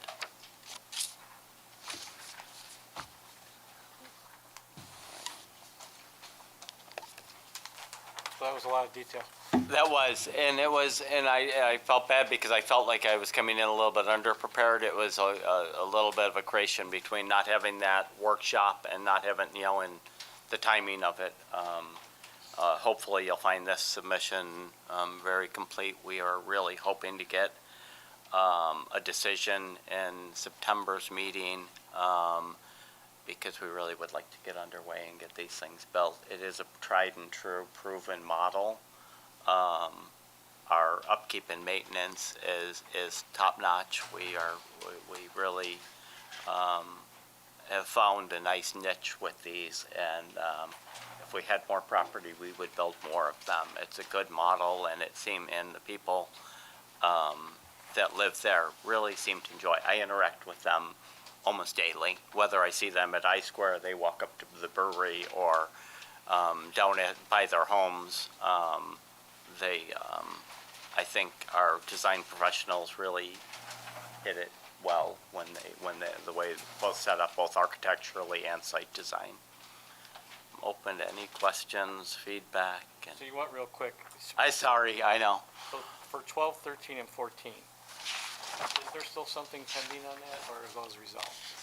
No, that would be a decision based on let's start with 12. The front setback in the mixed-use commercial is determined by planning board.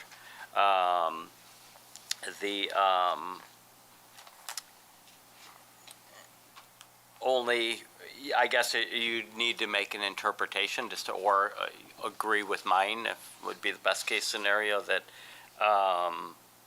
there are no adjoining structures to this property. I believe the word adjoining becomes the key term in that. I believe if the intention was to consider other houses a block down the road or on the other side of the road, they would have put near or close in proximity of, or there would have been 100 other words they could have picked that would have been more accurate than, say, adjoining. I also understand the purpose of saying adjoining. That would be the case along like the House of Guitars row, where they do have buildings that are literally adjoining, and for somebody to come along new and build one further back in than theirs or further in front of theirs wouldn't look proper for the area. But I think in these, they're a standalone thing at the end of a dead-end road, and the setback to us is important. We like that sense of place that it creates in that back corner, and I think if we had to bring them up close to the road, we probably wouldn't build them at all. It doesn't fit the model, the feel that we're after, that our design professionals have done. So that's front setback. So it's really, if you guys choose to agree with that interpretation of that code, that would say that is completely within your purview to approve the site plan the way it is currently laid out. So, based on that, I'd like to ask Labella, you brought this concern to the table. How do you interpret this in the response? So I think that what's needed by the planning board are additional comments from town staff. One being a certified code official, because, Not Michelle? no, sorry, Michelle. Not certified. Okay. I'll be happy to say Because Labella doesn't interpret the code, but neither does the applicant. The people who interpret the code is the town. And so those items need to go to a CEO for their independent determination on those. And then also, Mr. Nolan met with the Commissioner of Public Works as well, but obviously you all need formalized written comments because there's, improvements in the right-of-way, not on private property. And plus, it's best to have everything on the record. So I think that's where I stand on those things of, yes, we have our own interpretation of things, so does the applicant, but it's really up to the town to interpret the code, and so, So how are we gonna do that, Michelle? Are we gonna get something from Aaron, or are we getting something from, sorry, The code enforcement officer will make a determination. okay, so we'll get something in writing? We'll probably discuss it tomorrow at DRC. Okay. And I think it's important that everybody look up, I just, like everybody does, I Googled the definition of adjoining, and I think the code, the spirit of the code becomes very clear at that point. Okay. So that was 12. Hold on, anybody got any questions on? Oh, I'm 12? sorry. Nope, okay, good.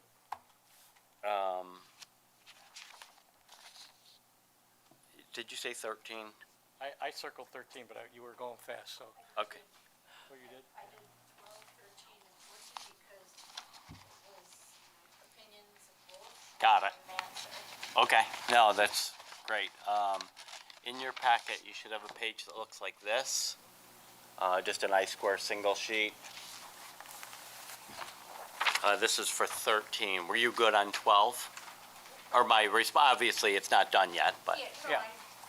like the 13, you have a sheet with that, but the way I'm reading this is, even if you're correct here, there is a old plan, and this may be correct, but it could violate the old plan, so we have. Shelley, can you make sure you use your microphone, please? Thank you. There's an old plan, and this may be correct, and we go forward with a new plan, and going forward with the new plan could be a violation of the old plan, so we have to figure out how that works. Right, I believe we If I'm could. saying that right. Yeah, no, I understand your point. If they were required spots under a previous plan, that would be, again, we would be undoing that decision by approving to build a structure on that same. I can tell you 100%, it was the parking spots were not required, Brad or Ellen or Bernie, anybody, You had already built most everything by the time the parking lots came up, right? So if Correct. we had needed those parking spots, they would have been required as part, and I'm operating from memory, but they probably would have been required as part of that original build out. And we have pretty wide parameters in terms of parking when it comes to the muck. So I think, I mean, yeah, I'd like an opinion from the town, but I think we're good. And then that's how I just was reading this, so I didn't know. Because that's when you put up the maintenance building, you built that. actually, these went in with the brewery. We did that big parking lot was done after maintenance. We did the ones on the one side with the brewery while we did the pervious there. We also did it on Lorraine Drive, which the brewery was a long discussion about the amount of parking we already had at the brewery, so. And now there's Bernie, even more yeah, parking at the there was brewery. Now there's even more So- parking at the brewery, yes. Probably And for close the to the brewery same and then amount of spots another- that you're eliminating here, if not. Really close, a Yeah. little bit more, I'm eliminating 32, we added 22, So but yeah. So I this is think- your analysis that you provided? And Yes. we need the town to validate it? Is that They, code enforcement, or? Yeah, I already have that. I have residential parking and driveway space defer to code enforcement officer, Perfect. official determination. That's what we're looking for. and I would also suggest, just to address what Shelley mentioned, that in the resolution to include language that indicates that this site plan, that section would supersede past site plans, so that you wouldn't say, oh no, there's a structure here, there should be parking. So I think we can include that in the resolution language. It'll be together in the same file. So I think that would kind of help address what you're saying, right? Of saying, oh, well, we have a site plan, it says there's parking there, and this one is, now there's a structure. We can include that language in the resolution. I think that will help. and overall, we are still, if you consider the original I-Square development, Baker's Park and both sides of it, and that's what this analysis is. It does not include the brewery or the cottages, that it does exceed the required, without any incentives, the requirement would be 84 spots. With incentives, you can reduce the mixed-use commercial to 2 per thousand, I believe. And we're somewhere in the neighborhood of 5 per thousand. So we're well over it, and that's after we've taken away these 32 spots that we. Any other? Just have a minor one that I'm sure you have an answer for. Got it. try. And just out of consistent, the trash, what do you guys do for trash? Hold on, did you address 14 in that? No, I didn't yet. Oh, okay. But real quick, we collect it ourselves and we bring it. We bring it back to the maintenance and recycling center where we have dumpsters stored there. That way, the entire I-Square site. It's actually something I'm kind of proud of.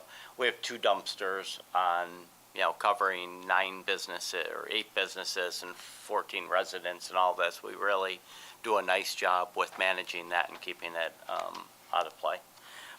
14. This one, I don't, it's. I thought we did that one.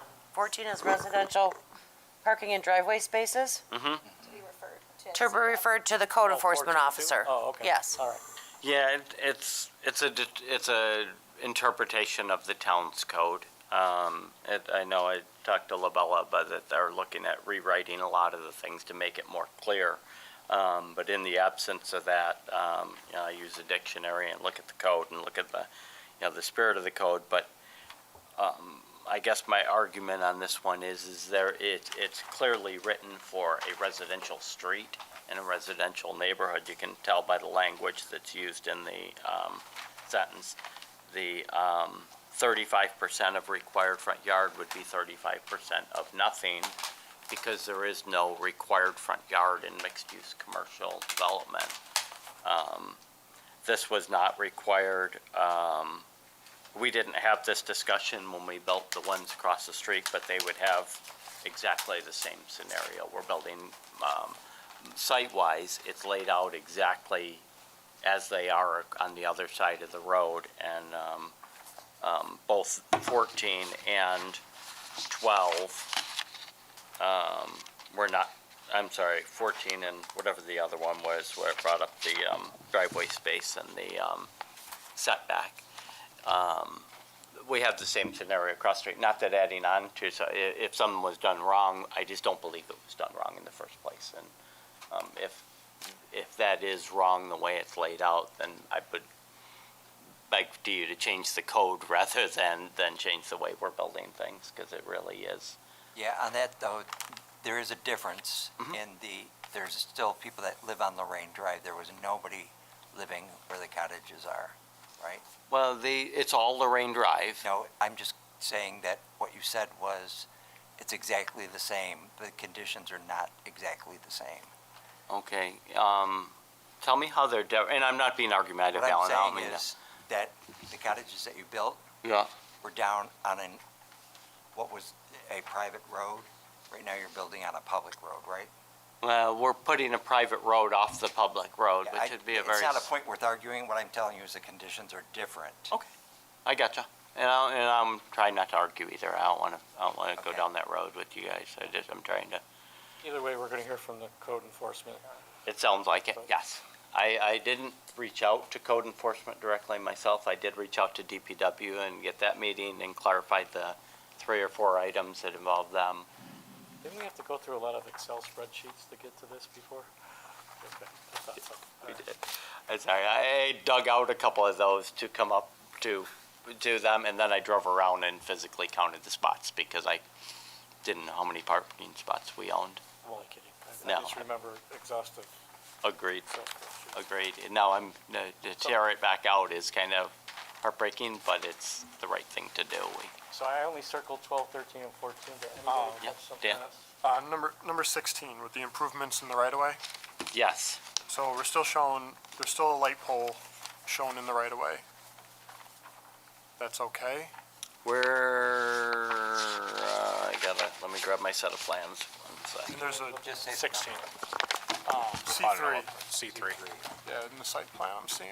I think, is it south of the apron or to the left It's of the? to the south of the apron. Yeah. Oh, you are correct. I missed that. Yep. So I misspoke, Dan. I'm sorry. That is, that'll be something for Commissioner McGee, Michelle.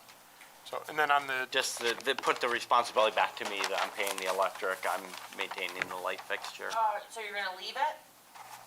Yes, You're gonna take it off? I would prefer to leave that. It straddles the That's ours, entrance, the right of way the now? two light, let me show you what I'm looking. Right here. The bold line's the right of way. Yes. Yeah. Oh, yeah, I missed the fact that that's still in the right of way, but. So, so, But we would prefer to keep it and just give her sign off on saying that it's our, and we have that scenario again at I Square and elsewhere. We have a lot of light poles along Titus Avenue. and then there's also a storm structure there too. If you go to the next sheet, C4, there's a catch basin right on the end of the curb there. It's in the right of way. Yes, yes, that catch basin is existing, right where it bends into the circle. No, nope, from the light pole just to the, like right next, almost right next to it. Oh, yeah, I see it, right along that curb line there. Yeah. Yes, Yep. and that would be, But this is just another thing to make sure that Aaron's okay with. okay. Believe so. is that, what are you on, C4? C4. Yeah, There might, It's yeah. C4. P4. Little square block to the left of the light pole we just talked about. It's, I guess probably better to say on C5, because it's storm catch basin 1, Okay, labeled on C5. yep, there it Yeah, is. it's on both, so.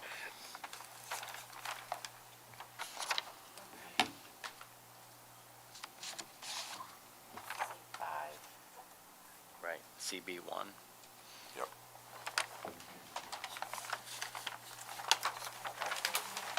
E1. Yeah, 'cause it's,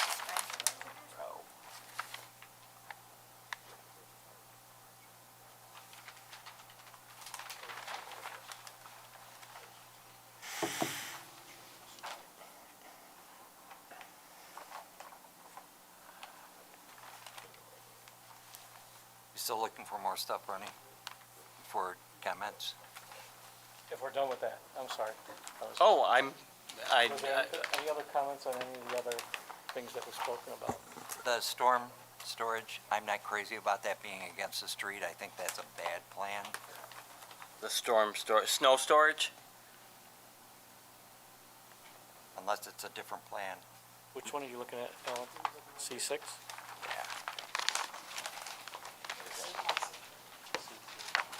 See what?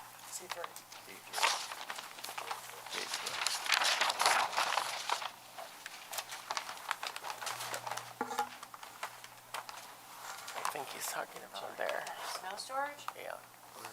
Where are you referring to? Well, it was relocated from the north end to get away from the steep slope. Right, and that's a grassy area. What about putting it on the north side toward the parking lot and giving up a few of those spots? Those spots are required by code. I need 1.5 spots per resident, so I need those 4 to hit the, Yeah, we're gonna need a solution though. It shouldn't be on the street. it's not on the street. The street is almost, Setback then on what you're calling out there. well, can I just clarify one thing? Because this is a little bit confusing. Those bold lines are not the roadway. The roadway is down where you see the words edge of pavement, down, yep. So Looks that, like there's 5 feet between there and Yeah, I'll just note that a typical parking spot is 9 by 18, so that might help with showing you how much space is 18 there. feet. so we're about 36 feet away from the road where that snow storage is. And give or take a little bit, 30 feet. yeah, I think there should be a better place for it. Okay, I'll consider that, Alan, see if we can come up with something. Do you have the Kelvin temperatures on this lighting? I believe they are 4,000, which is it's the same ones we have at the, I have one out in my truck, actually, I brought with me, I wasn't sure Great, where you were. if that's what it is, can we get it on the plan? Got it? And the height on the poles that are on the side of the property? The light poles, Yeah. think they're in the construction details, but give me 1 second, I will check those.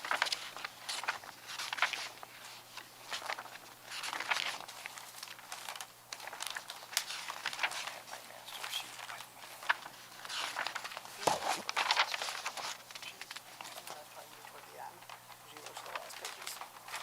me. Yeah, the light pole dimensions are on CD2, Yep. and that's got the height, and I'm sorry, this has got, it leads you to a chart, so I'm not sure that does show you exactly, I think it's 9 feet. It's got it boxed. Can we just clarify it somehow? I can do that. Right, I mean, that box is not the clarification that, Yeah. You want the clarification on the height of the light pole? yes, Got ma'am. it. Okay.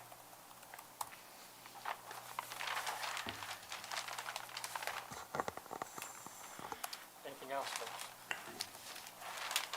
Do we anticipate Labella's response after DPW and town staff then?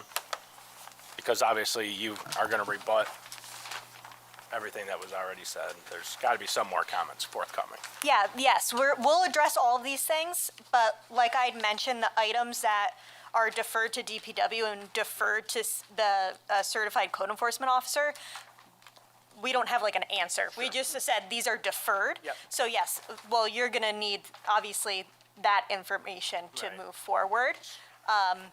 But yeah, that's sort of, that'll also be if we have a comment for you all and it's your discretion. We usually say, we have our comment and then we say deferred to you all. And then you all kind of move forward with that however you move forward I with think that. his question was, you Yes. don't have to wait for that. No, I don't have to wait, because our answer will just be deferred to CEO or deferred to DPW. So when will we see your answer? Not to put any pressure, but. I was hoping Sure. for the same thing, just so I can make sure I get you guys If what we you could need get- before the meeting. Yeah, part of it is not in my hands, because it's in Wes and Mary's hands. So It's okay. So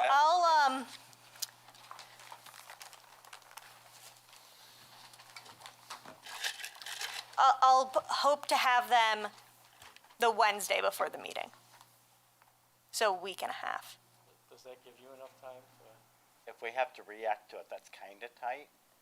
Any chance they, maybe the end of next week? Yeah, I can get on No, them. the end of next, that's not, no, that's worse. That's worse. That's Yes, thank you.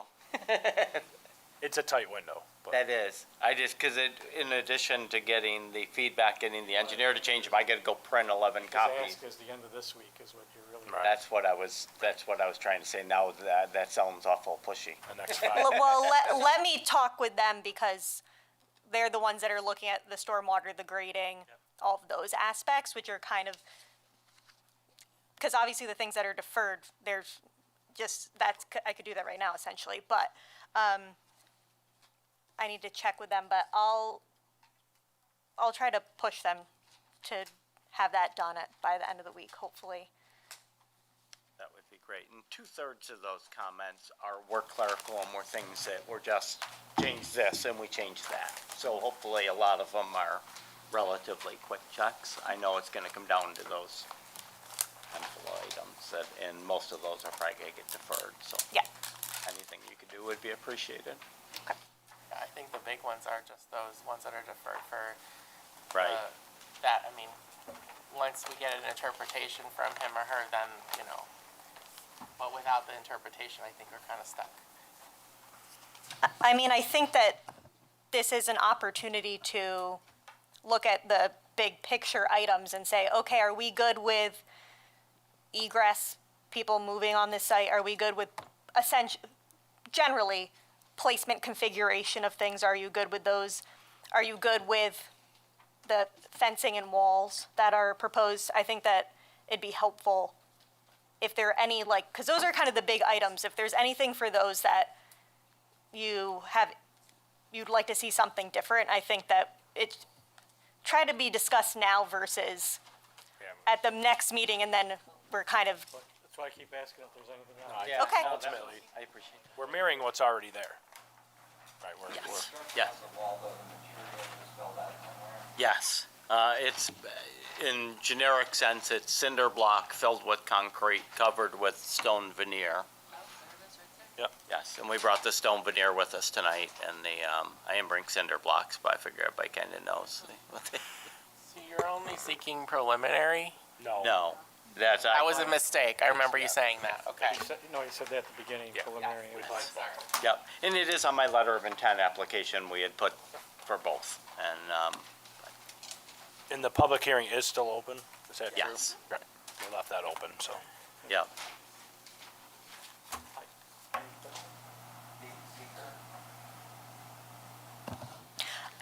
I don't anticipate any issues. I'll double check what it's categorized as. Usually type 2 includes like single family items. Yeah, so it might just be a type 2 and be fine, but I'll double check, but I'm not anticipating any issues with seeker, but I will let you know what it's categorized as. Did the Conservation Board have to weigh in on anything? No, he said nothing.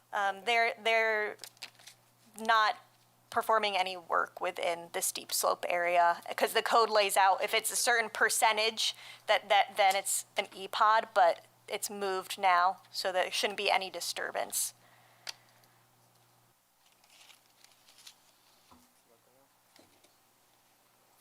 Good. So I do have a question, but I could get in trouble for asking this one. Oh, no. What are the future plans? You said you want to do more of these, or? I'd love to, I don't, This is, yeah, maybe it's. no, that's fine. I'm not sure where we're going from here. It's kind of taxing on us to keep building more. It's just, it's a huge process. And, we love the model. If we had more land that this is appropriate, it's not appropriate over like on I Square at the front of Baker's and Titus. It doesn't make sense, but it makes perfect sense here. And so that would be my next thing, would be to solve that big empty lot. And because I will not retire until I know that's going somewhere, because it's like, Well, I know we you saved bought that to last, and You bought other property on Lorraine Drive, so I didn't know if you were thinking. no, we have the parking, we have, 2 homes that we have, informal agreements to purchase, but they have not been successful at finding a replacement place to live and move to.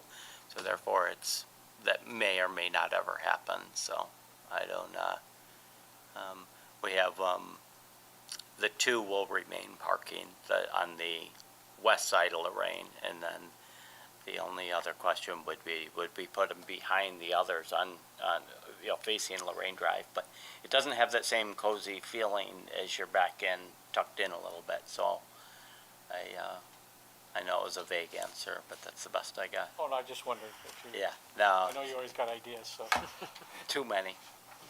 Try and turn them off sometimes, right? No, I don't feel that way. Anything else I can do before that meeting to, if there is, please, anybody, just pass it on to Michelle. We talk frequently, so if there's anything, say, hey, I forgot to say this, and I'd like to see him bring, sighting samples or something. I did bring sighting samples tonight, but if there was anything else, please share, so we can, anything I can do to, hopefully get to at least a decision on, the 30th would be, very helpful for us and kind of get us, for me, that's like a 4-month difference, whether we get it in this month or we're looking at March.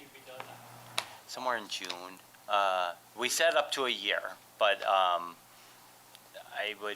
our hope is June, because if we wait till November to finish them, people won't occupy them. Elderly people typically don't move November, December, January, February. Holidays. Yeah, it's just in the weather, so it would be our kind of preference to get them in, get them built, and like I said, we have a pretty healthy waiting list, and it doesn't mean everybody's going to end up renting from us. From our prior waiting list, we had 30 people, we rented 12 apartments to those, it's not one for one, but thank you all for staying so late and spending the time.